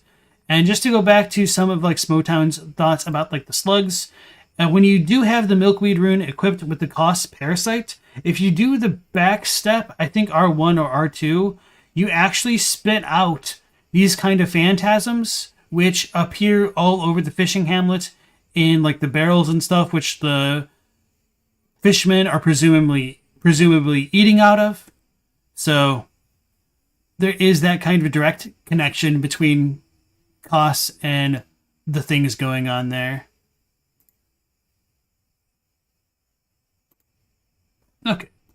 Mollusk feature that some Great Ones do. Thus, it firmly establishes the ocean as another facet or face of the cosmos. But how and why? Well, in simplest terms, I'm sure many have no problem in realizing that the cosmos and the ocean are often thematically linked. Both are an endless abyss in which man does not belong, nor has a full grasp on its true and deeper nature. And thus, thematically, it makes sense that Great Ones and kin would take this aquatic form on, as they are the ones who are able to navigate this abyss more freely than we do, such as Kos, the celestial emissaries, and even the slug-like form of our infant hunter, Ibratas, and the phantasms, which... So I think that was very deliberate use of language on Smoughtown's part to compare it to an abyss. Hint, hint. Could be quite easily related to sea slugs. These are beings who are able to swim through the abyss of the cosmos. But as usual, Loki says it better than I, and makes a compelling argument as to why water is so important, because of its relation to blood. And I quote them now. Water itself is a core component to the primordial element. Blood is over 70% water, and brain fluid is 99% water. It is no surprise then that getting in touch with the spiritual aspect of blood ups the body's water content. And what Loki is saying here is that some of these Great One in Kin who take on this aquatic-like form are much like the research hall patients who are filled with fluid, and by getting filled with fluid, they take on these water-based forms, swimming through the cosmos. So I do think it's meant to extend beyond water specifically, and I refer to the kind of fluid metaphor, which I was first introduced to it by somebody on the Bloodborne subreddit, and it was an essay, kind of. And I honestly don't remember what the essay was titled or who wrote it, so my apologies that I stole your theory, but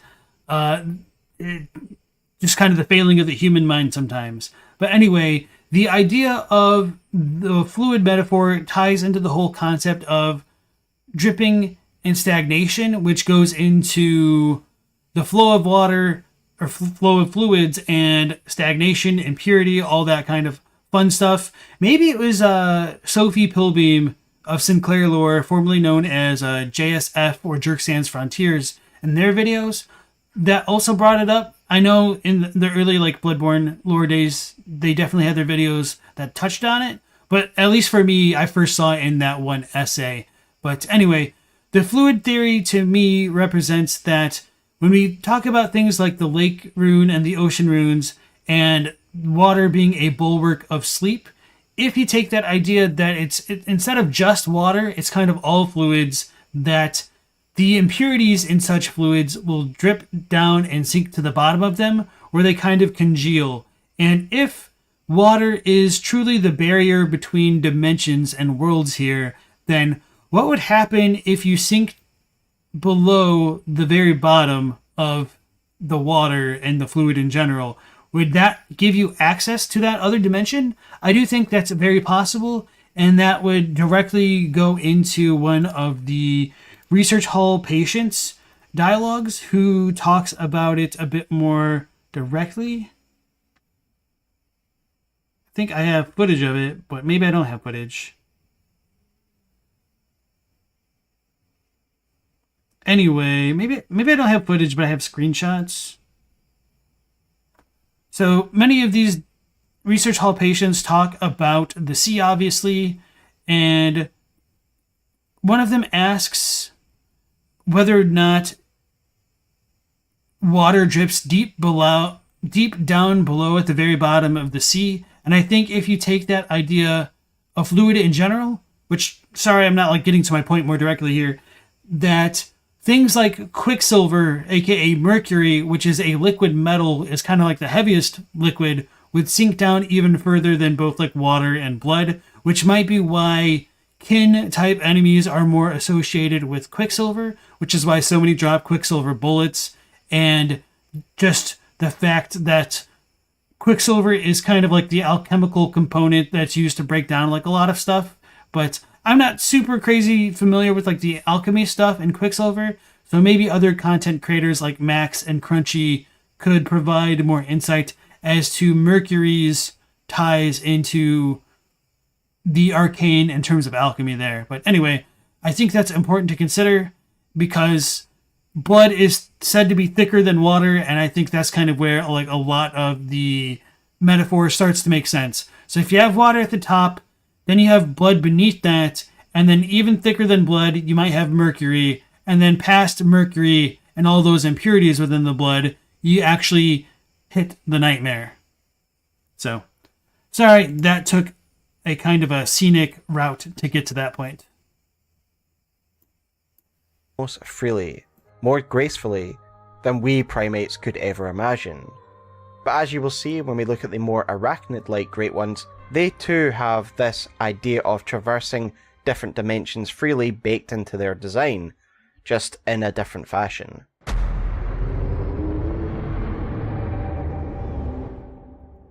So we're at the brain of Mensis. So I think because we have a full-on extra hour of Smoughtown content, because I've been talking so much tonight, I'm not going to stop the stream here, but I will probably break at the halfway point and then resume this video perhaps tomorrow with Smoughtown's other video about Tumuru, just because it's quite a lot to go through, and sleep be damned. All right, Teen Sith, you have a good night. So we'll just continue probably till around like the 45-minute mark, and then we'll watch his new one that came out tomorrow. So I want to cover a great one that has always been really interesting to me, the Brain of Mensis found in the Nightmare of Mensis. So before we go any further, let us look at the in-game lore that relates to this great one, the Living String, which reads the following. The immense brain that Mensis retrieved from the nightmare was indeed lined with eyes on the inside, but they were of an evil sort, and the brain itself was terribly rotten. But even still, it was a legitimate great one, and left a relic. A living relic at that, which is a precious thing indeed. So the English here says retrieved from the nightmare, suggesting that the brain was already there.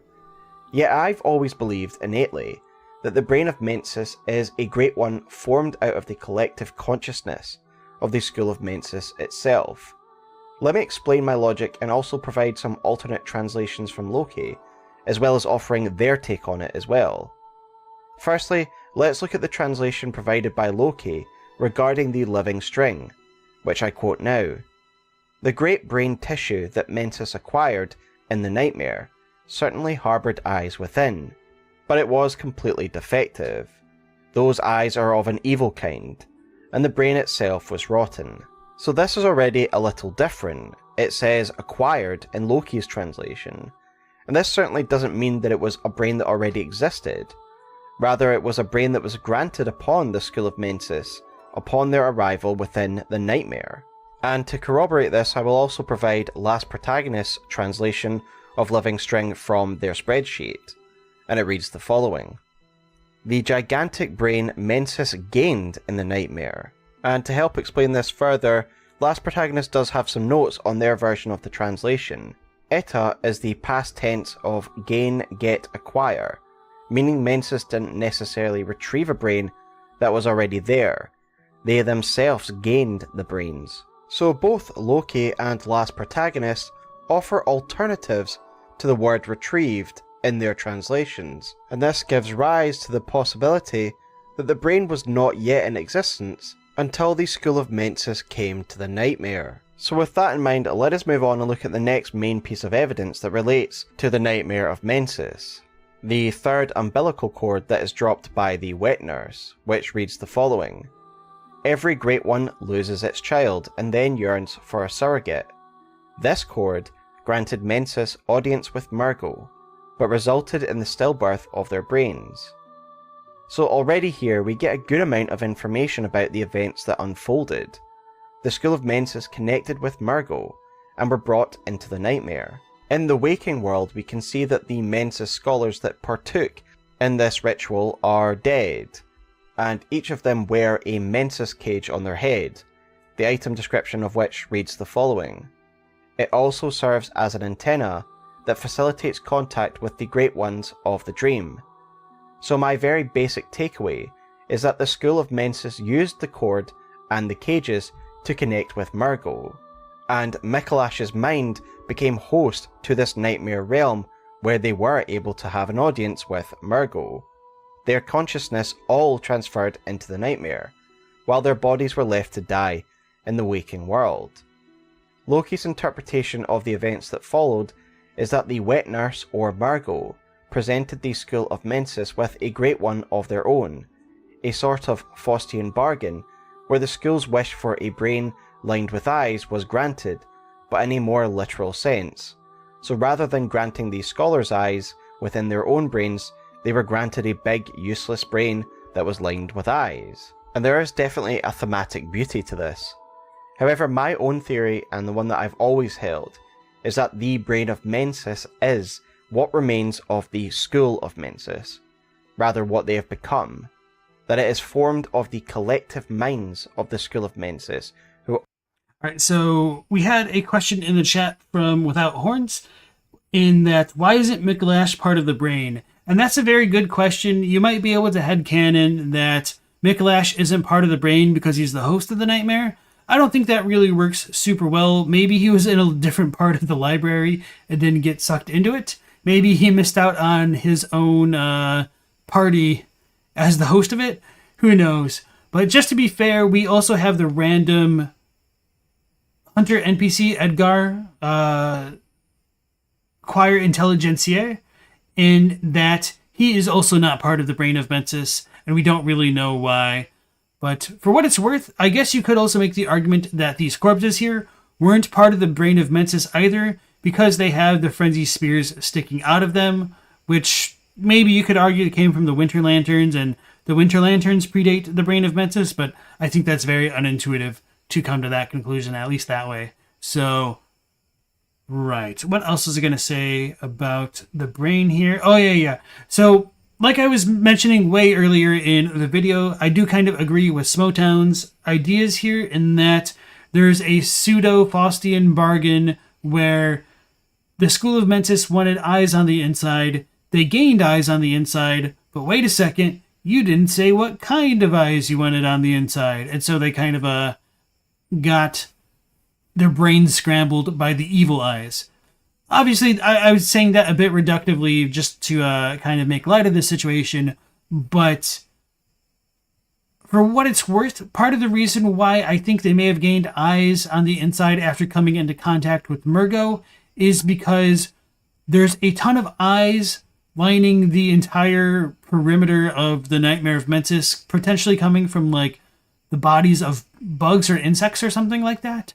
But even beyond them, in Smoughtown's own footage here, he did manage to show off a couple of the frenzied boars, whereas all of the all of the man-eater pigs in the waking world only have 2 eyes and they breathe a poison mist, whereas these ones all have a crap ton of eyes and breathe frenzy breath. So it's a little bit unintuitive, but frenzy breath shows that there's kind of an arcane power in their breath because frenzy is a byproduct of coming into contact with the arcane, according to the sedative description, at least in the Japanese. So coming into contact with an arcane power can kind of spawn eyes on something, which is also kind of the case with the insight lanterns of the church servants. And so with Carol runes and things of that nature being affiliated with arcane powers or eldritch powers or wondrous powers, that ties into Murgo's voice transcending dimensions and infecting the things that are near it. And so I think it's possible that the eyes all in the Nightmare of Mensis and on the pigs were kind of the evil eyes that were inflicted upon the School of Mensis by virtue of coming into contact with Murgo and their plans to beckon the moon with Murgo's voice. So, I guess to make a pun, they had a bit of a short-sighted plan in trying to beckon the moon closer. Is what remains of the School of Mensis, rather what they have become, that it is formed of the collective minds of the School of Mensis who all partook in the ritual. And I do have a few reasons for believing this, although it is my conjecture, of course. Firstly, the brain is called the Brain of Mensis. And yes, the word Mensis is of course a reference to moon and lunar cycles, and thus it could just be a related term based on Mensis' school of thought. Or it could be a type of ownership because they were granted this brain as per Loki's description. However, I can't help but see the term of Mensis being used on purpose here to show the relationship between the brain and the school, and I would find it to be some kind of semantic symmetry if it went from being the School of Mensis into the Brain of Mensis. I interpret the term and excuse me, I also think it's important to consider that when you do make direct communion or communication, not exactly communion because it's a bit of a loaded term in Bloodborne, when you do directly communicate with the Brain of Mensis, the Brain of Moon, what does it tell you? M-O-O-N. That spells moon. And I do think it could be a deliberate part of the Brain of Mensis to say that they're trying to look for the moon, and ultimately our gesture there might also be related to looking for the moon. And I did talk about this quite a lot on the last time I watched Smoughtown's like Bloodborne video, and I did condense that little section of my commentary on the make contact gesture with a Japanese like Buddhist story about Hote pointing to the moon and that potentially being inspiration for the gesture. So if you're curious about that, that is on the main section of my channel. So yeah. Anyway, just to reiterate for like the 1000th time, I do think that the brain of Mensis came from the scholars of Mensis. And what were the scholars searching for? The moon. And so that kind of thought is just kind of permeating in the brain's memory, which might be why it tells us the highest tier of the moon rune, that is. Stillbirth of their brain, as that their minds were individually killed in the real world, and they were combined together in this rotten, deformed mega-brain. Again, a Faustian bargain that granted their wish of lining a brain with eyes. One of my main reasons for settling on this theory is the appearance of the brain itself. It seems to be formed of malformed humans, or a bunch of people that have been forced together to create this singular entity. It is a crude and pathetic being. Yeah, I agree with that as well. And somebody in chat way earlier had asked if these are messengers, and that's also a possible reading here. But I think that also should raise the question of what exactly is a messenger. And my argument would be that a messenger is kind of like the spirit of somebody who's died. And part of my rationale for that comes from how the term messenger in Japanese, I guess I should pull it up.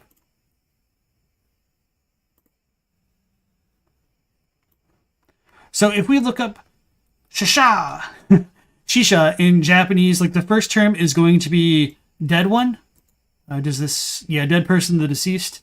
And not that one. This one is what they use for the character of messenger in the game, which means essentially like messenger, envoy, or emissary. So even though they're called messengers, emissaries directly, it did take me a while to come up with the idea that maybe it's supposed to work on multiple levels as a double entendre, in that Shisha could be a reference to the dead, because they're very clearly not exactly alive in the broadest sense of the term anymore. Compared to the likes of some of the other more advanced Great Ones, like Wet Nurse or Amygdala. This is again complete speculation, but it makes me feel that this Great One is raw, a crude amalgamation, compared to these other ones. And in general, its appearance is disgusting and pathetic, and it gives the impression of a tortured being, not unlike the Graven School from Elden Ring, which again is a group of scholars that study the cosmos, forced together in an attempt to ascend to starhood. You know, that's a really good parallel there that I didn't necessarily think about when I was playing through Elden Ring, that they're kind of like the brain of Mensis. And this takes place in Selen's quest, of course, where her aspirations to touch the stars and connect with the primeval current leads her to take on this torturous and horrific fate. In their pain, Graven Schools often lash out with magic kind of randomly, and perhaps likewise this explains why the brain of Mensis causes frenzy. It is a horrific, tortured being in pain, thus it lashes out. This of course all just my own speculation and conjecture, so please let me know your thoughts in the comments below about the brain of Mensis. When discussing this, I know Bad Lad brings this up quite a bit, but there's something about like the blood spears that relates to some piece of literature that's not H.P. Lovecraft, but it's something kind of similar, or at least from around that time. I'll need to like look it up and maybe bring it up at the beginning of next stream or something like that. Loki made an excellent connection between the brain of Mensis and the Winter Lanterns, and I cannot believe I didn't see it before. The head of the lantern is obviously a similar model to the brain itself. Not only do they have the same effect, causing frenzy, but they are found in the very same area. And thanks to Loki for pointing this out, I cannot believe I've not made this connection before, and it didn't click with me. So yeah, silly. To be fair to Smoughtown, most people aren't going out of their ways to make a lot of direct eye contact with the very fine minutiae of the model of the brains, or the Winter Lanterns here. Really small. The brain is essentially a useless Great One, even needing to be strung up by the School of Mensis to be relatively useful, to act like a sentry turret, essentially. In our discussion on the topic, Loki theorised that because the brain was so useless and wasn't very mobile, it forced the school to look for other ways to make the brain more mobile and more useful. And perhaps to make it more mobile, they thought they could surgically attach aspects or parts of the brain onto human experiments. And so perhaps the Winter Lanterns are humans who have had parts of the brain of Mensis surgically implanted where their heads used to be. So that's an interesting thought that didn't occur to me. However, I do think there is a kind of parallel to the Winter Lanterns to the disembodied head patients in the lecture hall, in that the ones that can attack the player, the disembodied heads, not the actual patients, there's some that can sprout tentacles and fall on the player's head when they first walk through the door. So could something like that be analogous to what's going on with the Winter Lanterns? Maybe. Obviously, these things don't have a bunch of tiny teeth that's worth mentioning, but nonetheless, do I have... Maybe this will have footage of it dropping on the player's head. Lever. This would be further on, right? So now I find all the dialogue that I needed. Okay, so I didn't get ambushed in this clip. It's all good, though. Oops. Alright, anyway. Let's consider where we find these enemies, the Winter Lanterns. We find them in the Nightmare only, they aren't in the waking world. The Nightmare Frontier and the Nightmare of Mensis specifically. The former being a little bit downstream of the Nightmare of Mensis, so again I would theorise that they came from Murgle's Loft or the Nightmare of Mensis originally, and have just moved downstream to the Nightmare Frontier as well.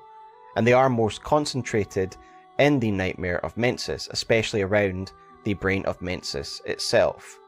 Oh yeah, so why is that important with the disembodied heads? I think it's a possibility that the way that the brain of Mensis inflicts frenzy onto others might cause kind of sudden transformations which might have formed into the Winter Lanterns. Of course, that's kind of conjecture based on how the brain, not the brain patients, but the head patients were exposed to the arcane through some random experiments that we don't know the particulars of. And so with the blood spears causing frenzy and frenzy being linked to the arcane, there can be a lot of reason to believe that it might be infectious to a degree, because you get frenzied by just their gaze alone. So can you imagine that, the Winter Lanterns proliferating? Obviously, it would be a little bit more believable if the Winter Lanterns had different models for their bodies, but some other people have pointed out, which might be of interest to you guys in chat, that the bodies of the Winter Lanterns themselves are kind of based on the clothing that the doll wears. So, did the School of Mensis bring dolls into the Nightmare of Mensis? Maybe. And if so, what does that mean? I don't know. The Winter Lanterns themselves are very odd creatures and some of the most disconcerting that we see in all of Bloodborne. Again, they appear to be very tortured beings, which is no surprise given their rather traumatic existence. And so perhaps the song that they sing is just a sort of comfort for whatever consciousness yet remains within them, a way for them to distract themselves from the fact they have a massive brain where their head should be. Just speculation, of course, but in short, I do believe it's pretty irrefutable that these lanterns are born of the brain of Mensis. So, Beans and Rice had said that Chard Thermus was saying that the brain of Mensis and the Winter Lanterns were spiritual lanterns made to guide the dead. He also linked them to the lanterns that the player wakes up at. That's kind of a fair comparison. I don't know exactly what Chard Thermus was saying there, but it might be comparable to the Obon festival in Japan. So, Bon is an ancient Japanese belief and a Japanese Buddhist custom to honor the spirits of one's ancestors. And typically what they'll do is they'll take like lanterns and put them on tiny boats and light these candles and send the boats across rivers, which is meant to kind of represent the river Sansu, which kind of like bridges the gap between like the physical world and the spirit world, like the afterlife. If you guys have ever seen what's it called, Spirited Away, when Chihiro crosses the river, she's leaving like the physical realm and kind of entering the spirit one, where she gets spirited away to. And so that could tie into that. And the idea of the winter lantern can go along with a certain, I don't want to say flower, but like a plant. What are these called? Chinese lantern? Oh no, that would be a terrible... Why am I blanking on what it's called? Cherry? I don't think it's cherry plant.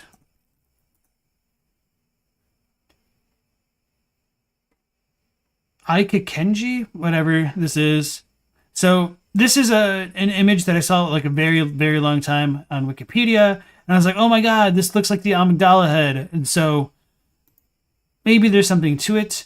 But anyway, well, I can't say this for certain. It has been theorized that maybe in the past in Japan, the winter lanterns were used as like actual lanterns when they hollowed out, or maybe when they didn't completely hollow out, maybe more like these. And so people would put the flames in them and send them across the river. And so you might be able to make the argument that the winter lantern enemy was meant to guide the dead to where they needed to go.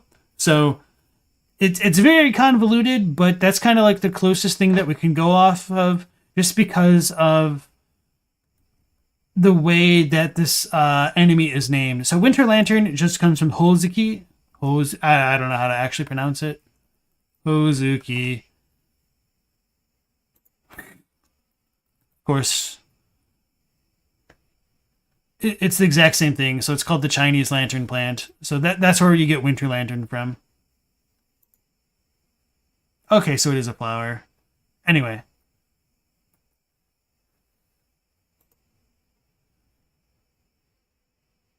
Okay, they mentioned, okay.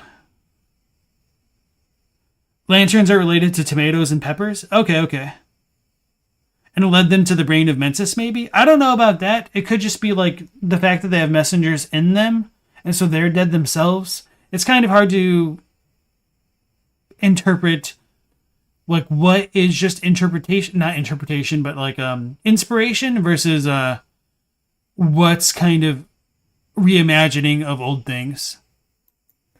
And together this lore paints the picture of a pathetic, evil, and pretty tortured being, yet one who is a great one nonetheless, and at the very least has the mind of a great one's level, able to comprehend the higher planes of existence, and operate on these higher planes. The brain of Mensis may also be aware of the moon presence existence. When we use the make contact gesture to the brain of Mensis, it eventually replies with the rune moon. In my choir lore video, I did suggest this was like a slow conversation between ourselves and the brain of Mensis. That the shape we make with the make contact gesture is a sort of pictographic representation of a rune that the Great One understands and then responds with a rune of its own. However, in last Protagonist's video reacting to my choir video, they went further. And just to be clear here, this was speculation. It isn't like a guaranteed thing, but further, suggesting that the brain of Mensis responds in this way with this rune because it knows we are looking for the moon presence, i.e. pale blood, and thus it acknowledges this by saying moon back to us. While we are talking about the brain of Mensis, let us talk about another not quite great one related to the school of Mensis. Because the brain's appearance of a bunch of conjoined bodies reminds me of something else. the enemies of Yarhar Ghul under the Pale Blood Moon, the Cramped Casket, the Zombie Scourge Beast, and of course, the One Reborn. It is no wild revelation that the School of Mensis have been snatching people from the streets of Yharnam. We ourselves can be snatched by one of their Temerian servants, and the Yarhar Ghul hunters seem to be deployed for this purpose as well, as their armour set reads, "The hunters of Yarhar Ghul answer to the village's founders, the School of Mensis. Hunters in name only, these kidnappers blend into the night wearing this attire." And that purpose of stealing people is revealed when Rom breaks the ritual, and we see the horrific constructs all throughout the village, made from pieces of these kidnapped victims. Why? Well, to me it seems like all these other enemies, the Cramped Casket and the Zombie Scourge Beasts, seem to be a precursor to the main attempt, the One Reborn, a huge amalgamation of countless victims. Using Temerian beckoning rituals, the school seems to be trying to birth a horrific monstrosity formed within a constructed body. What is happening here to me is very heavily implied. They are trying to force a Great One into a constructed body, so that they might wield a Great One's power and knowledge within the terrestrial plane. But which Great One? To my mind, there are only really two candidates, and the most likely is the Moon Presence, of course. We know that the School of Mensis is doing everything to beckon the Moon Presence, as there is a note in Yarhar Ghul which reads, "Madmen toil surreptitiously in rituals to beckon the moon, uncover their secrets." We know the bell-ringing Temerians that they are using here are able to summon beings through the use of these bells and their frequencies, and thus they are ringing a bell and a black cloud covers the moon itself, and the ritual proceeds as the One Reborn falls from the moon itself, like a newborn from a womb. To be fair, I don't think the smoke actually covers the moon itself, because it would imply the moon is here, but they definitely do use a bit of camera trickery to make it look that way. So even if it isn't literal, it's certainly a kind of thematic thing, at least as far as the camera play is concerned.